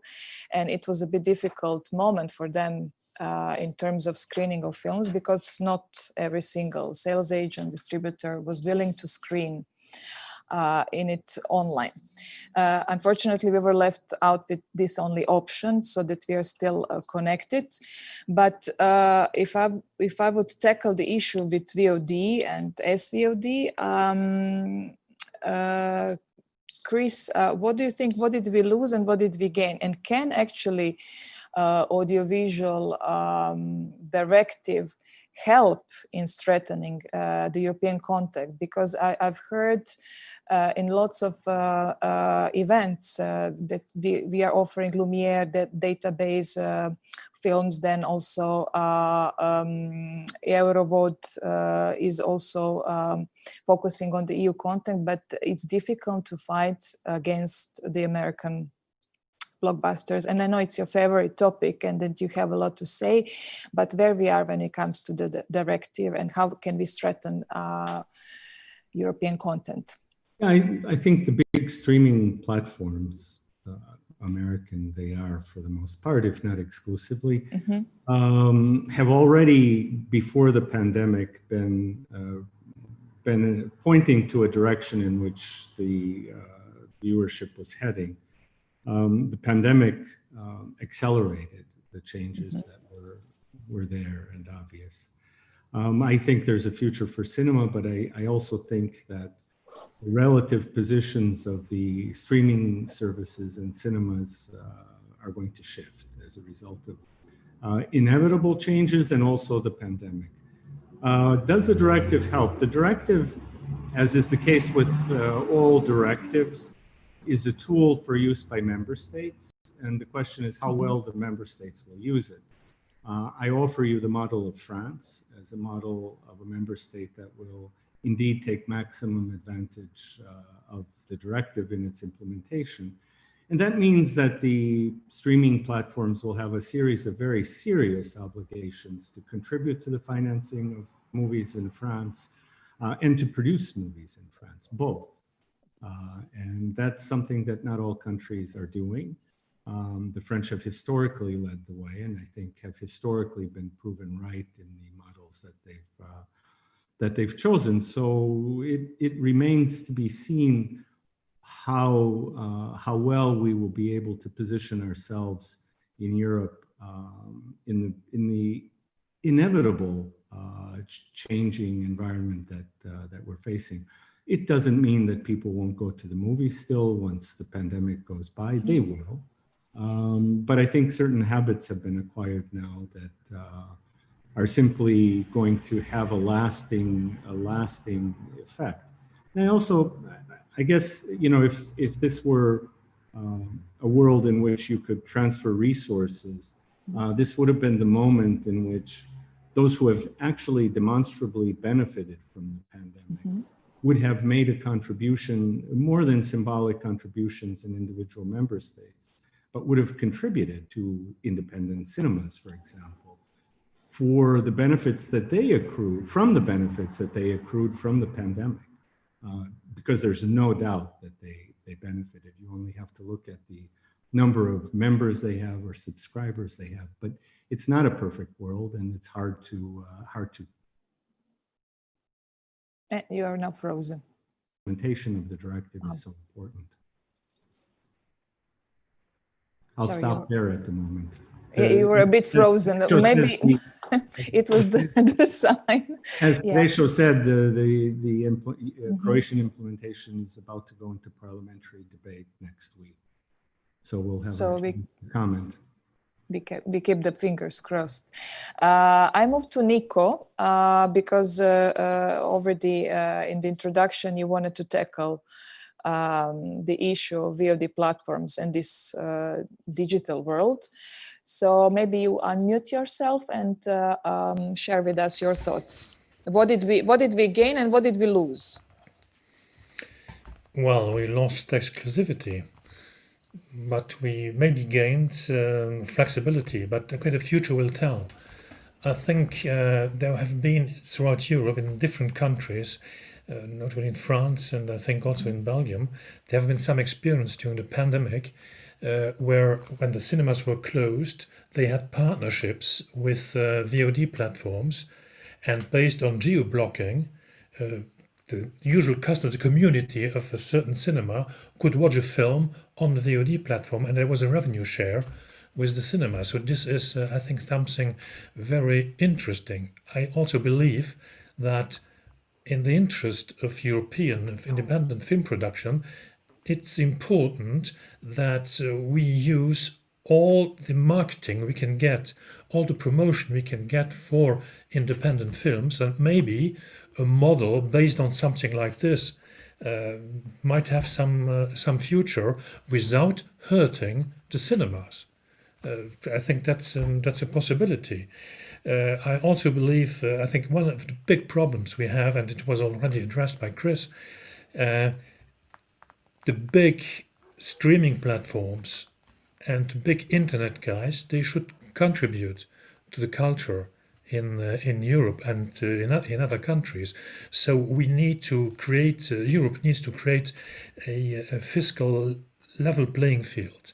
And they should pay their taxes where they're making the money. I think that's absolutely important, and that money should go to culture, to creativity. I think that is very important. I think that is one of the major things to discuss on the European level for the European Parliament, for the Commission, for the future. I just want to stress out that European independent films are not the hugest success on VOD platforms. So I still believe, and this is going to be the case for the future, that without the big screens, without the cinemas, there won't be any more future for independent European film productions. So it is of the utmost importance that the cinemas that show independent films, European films, survive and still be there after the pandemic. That is very important. But of course, we need to find new ways of living together, of partnering with VOD, with streaming platforms, because the future is going to be that, also the future for production. That's absolutely clear. And maybe not all the films are meant to be shown in cinemas. We produce 1,500 films in Europe every year. Imagine that every country would need to show those. That will be a problem. But then again, now, due to the pandemic, I think to have understood that the European Commission has switched a little bit from the strategy of only supporting non-national films being shown. I think they have understood that now it is also very important to support national films to be shown in cinemas in the different countries. But of course, that might be very quicksand territory. So we need to, I think it is important for European diversity that European films, non-national European films, circulate throughout Europe. But it is also clear that now, with this pandemic, we need national films also to be shown. And if, for instance, in the Urban Cinema network, we found that during the pandemic, in many countries, the circulation, the percentage of non-national films has increased, except in those countries that have a very strong national production, like France or Germany. Where it's the contrary. The non-national films have slightly decreased, but maybe it's just statistics, and statistics, they're not that Laila. If I may just back you up, you tackled one point that really needs to be taken care of in the future Creative Europe program, because I will give you an example. So Croatia has been part of the media program since 2008.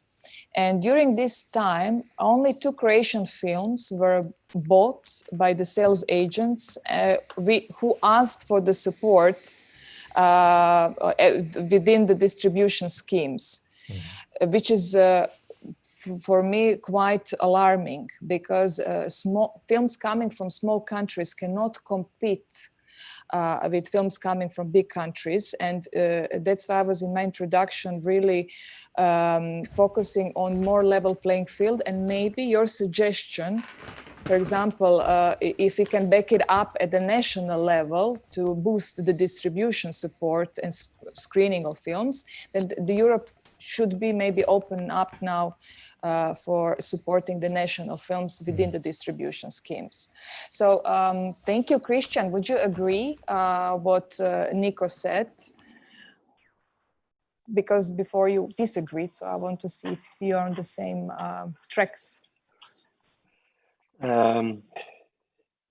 Yes, in general, I do agree, and that's why I want to talk about some other points, or I see if I look at the world is changing right now even faster. So I get often the question about the coexistence of platforms and cinemas.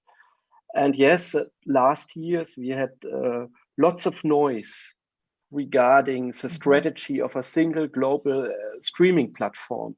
It was a streaming platforms that were looking for dominating the streaming market. But I guess besides this one streaming platform with a big N, in general, platforms know about the value of a theatrical release. And it still counts. And we have just to look at the youngest studies of European Audiovisual Observatory, or a same study in the United States, and both come to the end. A theatrical release might be still very expensive, but it counts in the follow value chain. If it's TV, if it's streaming platform, whatever. And if it worked, if a European movie, an independent movie worked at a festival, worked in cinemas, then it's still kind of a very successful way. And we see it last year. And even it feels like last year is Stone Age, but we had this kind of sensation. It wasn't a European movie, but it was Parasite. And we see what was possible. And we had, and I know within the network of Europa Cinemas, most theaters had quite of a very good year last year, as we had very good movies. And we don't talk about studio movies. So that doesn't have to change at all. If we so think now, what Nico said, I totally agree. The pandemic, it's the end of the world as we know it. And that counts maybe more for Germany, France, and countries with a strong media chronology. So we don't know where it ends, but with all these postponed movies, with these pre-VOD models, with multiplex chains that need money, and Universal, what needs money, it's just a strong development. So if we think about what Nico said, I also agree. It's 2 kinds of movies. It's a global blockbusters, either by a streaming platform or by Disney. That movies have a totally different strategy. And of course, we know about a Bond. We all know about a Bond, even if the Bond not in cinemas right now. But that doesn't count for European movies. And I've been really interested about what's going on with James Bond, as will it go directly to Netflix or Amazon or not? And I guess it's a big risk to bring it directly to Netflix and Amazon. Maybe it destroys this kind of sequel. But back to us, back to our cinemas and opportunities. So the media chronology is a big and very important for cinemas. What comes next? And I guess this is right now the time of experimenting in different ways. It's about experimenting in how can we coexist or collaborate with streaming platforms. It's a totally different question. Or if it's a classic, traditional cinema distributor like Universal and Pivot. It's a totally different question if should I have a cinema, a digital screening room with my own platform. It's a totally different question in sense of how do I collaborate with lots of small video on demand platforms in Europe you talked about before that are all no success so far. So I guess, and if I look, I'm an exhibitor, we have to learn from the past years, and that means also come over all things that doesn't work. We learned a lot, we tried a lot, and a lot of these platforms, it's just a waste of time and money. So the next question is bringing to the next level. Where could be a collaboration make sense in sense of a win-win situation? I don't know, but we have to try, we have to find out. And maybe also for theaters, we need to try it out and find out during this pandemic. But on the other hand, it's still, we have this analog space, and the European movies need the cinemas. Without the success in cinemas, maybe for a national blockbuster, it doesn't count. I don't know about the Croatian market, but of course, a national blockbuster in Germany could work. All other movies need the festival. And need festivals, say even better take place in real than just online. And they need the release in cinemas as it pays out. And I guess therefore we also need to work on our strengths, even within this pandemic. And as Chris said before, I believe in cinema and I believe in cinema going. It's also reality that people have much more online content. And what does it mean to us? It's quality. And that's also accelerating. I read at the beginning of this year, the 7 studios of the US gave a common interview to Hollywood Reporter, including Netflix and Amazon. And they all told the time it's over where you can live with a mediocre movie. We have all too much movies at home, too much TV shows at home. People expect a really good movie in cinemas. And to expect really quality in cinema. That's our service. And that's also, and of course we need money to survive. And I totally agree with Alan, if we can't survive, if we can't pay our rents, then we can't invest. But that's a challenge to our own. We can't just only complain. Of course, we have good reasons at some fields to complain, but it's also what can we do? And that's this role of curatorship, that's getting more important. I guess the cinema is getting more important as their own brand. James Bond is a brand for themselves. Most of European films are no brand at all. It's on us to create, it's on us to build trust. And if it's what Alan said, if it's a cinema in a rural area that can't afford being an art house cinema, of course, but it has to know and knows its local audience. That's the strategy. And I guess it's what's also analyzed in the US. It's this analyzes, paralyzes. We have too much content. And at the end of the day, it's a question about algorithm and what do we see? Do we really watch the diversity we have online? No. The chance for variety, diversity, it's the release in cinema. And that's, I guess, where we need to go on. And to me, I guess, that's a big opportunity for cinema to be this kind of person, to give orientation in an even bigger audiovisual world. So maybe that's my opinion, at least. Statement. But you tackled the importance of festivals. And in some countries, festivals are the only and unique place where you can actually see European films. Due to not being available different releases or being available for this particular market. So Alan, you have different hats and roles. So what is your experience? I mean, you managed to introduce the festival in a physical space, but you also played a bit with the online world, since you are a distributor of the films you are screening at your festival. So when it comes to the VOD versus cinema experience, what did we actually gain and what did we lose?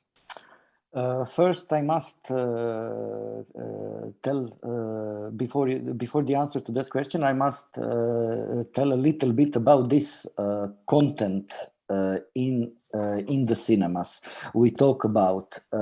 Even the figures are negative. What we learned from this situation is that independent European cinema and domestic cinemas and domestic films are really strong in those cinemas who invested efforts in audience development for that kind of films before the pandemic. So this situation without commercial films really paid back to those cinemas. But the other problem is that, for example, during the whole summer, there wasn't enough content, even of the independent films. We had in Croatia here, we had really a long season of open-air cinemas. Even the cinemas members of our network who never did open-air cinemas, they did open-air cinemas this year, but we really lack the content, even the independent one. So I think that maybe it was the wrong strategy from distributors. Maybe they were waiting and hoping that autumn and winter are going to be the better time to release the film. But, you know, from the beginning of the pandemic, we knew that winter is going to be hard. So I think that we missed a little bit of opportunity for more independent films during this period. And I can say that from the position of independent distributor as well, because I have released during the summer one domestic film, Mother by Jure Pavlović, and also 3 to 4 independent European films. Among them are Corpus Christi and How to Be a Good Wife, both titles with supported with Creative Europe scheme for selective distribution, and the results were great. In the whole Croatia, the numbers are not high, but now it's not time to be megalomaniac and expect, I don't know, 30 as a distributor. But the important thing, again, was the support, because we got the support for releasing those 2 films, selective support for distribution. And sometimes I think that often the films who got this kind of support are often the big films, and we always miss some kind of support for smaller art house film to reach more audience in the cinemas. So that is about that is my opinion about releasing the film and content. And of course, we need to think now what is going to be strategy, what is going to be the strategy, how to survive without commercial content. And I think that we need to come together, independent distributors, cinema, even the producer of the national films and production company. We need to think what is going to be our strategy regarding the distribution of independent film in the cinemas and how to make them more visible. Because when we say, oh, people are not going to see that kind of film, yes, they are going to see, but those films are often invisible in the public life. So I think that that is the strategy we need to think about. Sorry, we should never underestimate our audiences, and we need to I think that the often is problem that everybody is underestimated audience, and nobody's going to watch that. Yeah, but the people are going to watch independent films as well. But you need to make them more visible, and cinemas, of course, cannot do that alone. We can do our best to be important in the community, but we cannot do that again on our own. Regarding the VOD, I am even before the pandemic, I was one of those person who supported VOD platforms, because I heard many good examples of independent cinemas with VOD platforms. But the funny thing is that we applied last year, so before pandemic, we applied to all national funds to have a grant for Kino Mediterranean VOD, but we didn't get any grant. So it was funny, and later when pandemic started, we were the first one who released our catalog online via the Vimeo platform. Later we even started to do live streams of the films. Our idea in the live stream of the film was that during the lockdown we connect audience, because during the live stream people could chat, commented the film, there was introduction to each title. Mm-hmm. So these were the examples we played about, and they really paid back really well. Because 25,000 people during the 2 months of lockdown have seen European films from our catalog that we are distributors. But what I think is important when we talk about the VOD is the same when we talk about the cinemas. When you look at the successful cinemas, what is their story? They have the relationship with the audience. And they have the situation where audience trust to the programmers and to the program of each cinema. So that is going to be important in the future for the cinemas in physically, but also in virtual world, because when you see how many VODs now we have, of course that successful are going to be those one who can connect with the audience, who can offer the curated program, who can offer something different. Of course that any independent VOD cannot battle the fight with Netflix or HBO, but with the very good programming and persistence, I think that they can have results. And of course, at the end, I think that VOD are not going to destroy the cinemas, because I think that Ada from Romania told very well, cinema survived so many changes during these years. And I think that in this situation, what cinemas can gain is even this overflow of VODs. People are going to realize that the best way to watch the film is in the cinemas, and they will return after the pandemic, I'm sure. But we need to survive this bridge now until everyone returns to the cinema. Yeah. Thank you, Alan. I would like to hear from Madam Zovko. After listening all those statements, so what is the EU perspective on digital accessibility for culture and films? Right.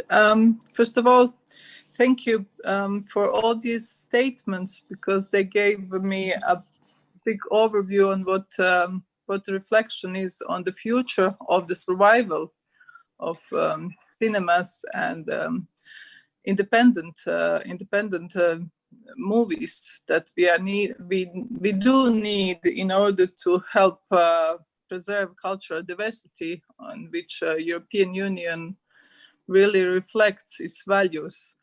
I would agree with all your interlocutors, especially with the last one, by saying that cinemas have survived and will survive also this pandemic, but they need to adjust, and this audiovisual industry need also to adjust to the new times and to become much more flexible, and to adopt itself into all the programs that we are trying to preserve.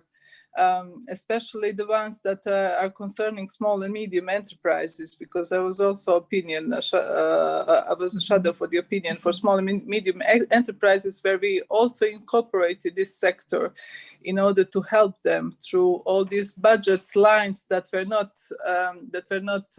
previously envisaged in the next EU generation fund. So the message is, in order to help you, you need also to employ all the creativity and to become much more visible in your demands, and also to compete in this demand, as one of your interlocutors has said, to get a share of the profit that some have made in this terrible crisis. We are not going to be immersed into this big blockbusters, or European culture will not will never fail in this cultural war that sometimes we are facing, but too much content and too little quality movies, quality films, is also doesn't help us as your representatives in European Parliament to fight this war, to prove that culture is as much important as it is the industry and as any other sector that are being on the table when we are discussing these lines. Because through the education, I mean, I will just give you, in my final words, through the education, I was a student during the war in London, and we had, in the studies, we had to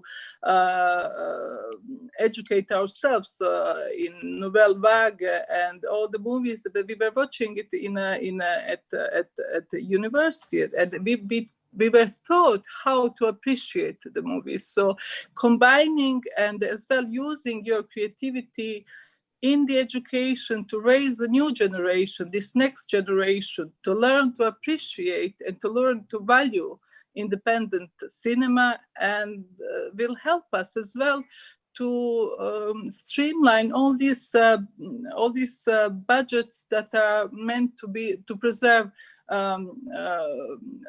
independent cinemas, independent industry, and everything. So it's a big battle. It's a long battle after this crisis, but I am assured that all those who are creative and all those who have a much more imagination that we do as politicians will join their forces in helping us also to vocalize your needs in European Parliament. Thank you very much. Thank you, Madam Zovko. I really and strongly agree. And just when you mentioned this next generation EU and what mostly different unions of cinemas addressed, it's important to include cinemas as well within, so that we can really count on your voice when advocating the budget. So thank you. Absolutely, I love cinema. Yeah, thank you. And Chris, I would leave you to these closing words. And we also, the Croatian Audiovisual Center introduced the support for distribution of Croatian films, which actually also helped during the premieres time. And this was in a way support for national film distribution. And after listening to all those comments and having your support on the directive, we really need to, so to say, have everybody involved in sharing the revenues. And we tackled this yesterday, and the studies and the research said that the biggest winners were actually Facebook and Google. So internet advertising profited a lot from the crisis, and we need to work strongly on including their revenues as well to contribute in terms of the supporting the cinemas and etc. I gave a long introduction, but I'm sure you will combine. Yeah. But, yeah, I mean, I totally agree with you. I think that there's a lot of work to be done. I do agree that the cinemas will survive, but we do need to do more to develop audiences and to support the distribution of European and our own films, which, as you said, we have started doing this year, and we intend to do more of that in the future to help ourselves and to take advantage of what is available to us. You know, we do need to adapt to the new realities.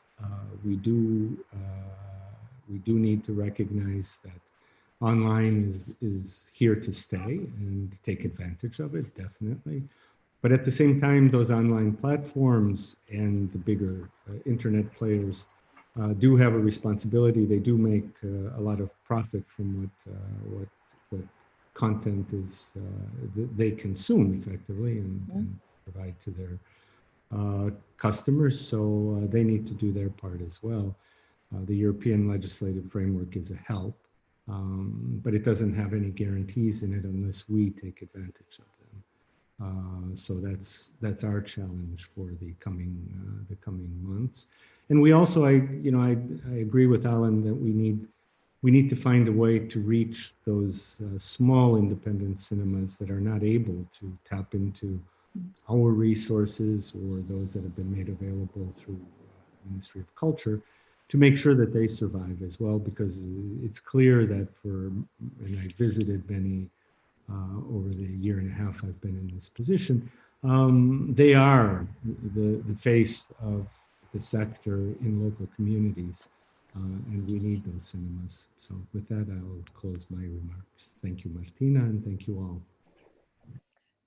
Yes, so we are all on the same side, and we definitely need to speak more and communicate more, and we need to think of every single grouping in this audiovisual sector, because we cannot survive without each other. And with this new framework and the budget, we really need to work out to introduce more level playing field and to really to work on the strong European content. And this is, we are doing this for our audiences. So, and we need to take them also into consideration because they are counting on us. I thank you all, so especially Madam Zovko. It's so good to have you and to be part and contributing and as well being aware of what's going on. So it's good to know that we can count on you. I thank to Nico and Christian representing independent and European cinemas. And thank you for all your work in terms of advocating the problems and addressing international governments and European institutions. And thank Alan for having so many hats and still not giving up. And Chris for being there for us at the national, but also the European level, because Chris is very active also in EFAD and with all his contacts, I think, and I'm sure that he will definitely contribute for a better and culturally diverse Europe. We survived Friday the 13th. Believe it or not. So I let you have a nice break and wonderful weekend, and let us not stop here, and let us continue to have this dialogue. I thank you all, and I thank our wonderful audience for being with us. Thank you so much. Thank you, Martina, for your efforts, and everybody. Thank you. Thank you. And thank you for Zagreb Film Festival and their team for making this happen, and the Office of the European Parliament in Croatia. Indeed. Thank you. Thank you, Martina. Bye. Bye. Thank you. Bye. Bye. Hvala puno.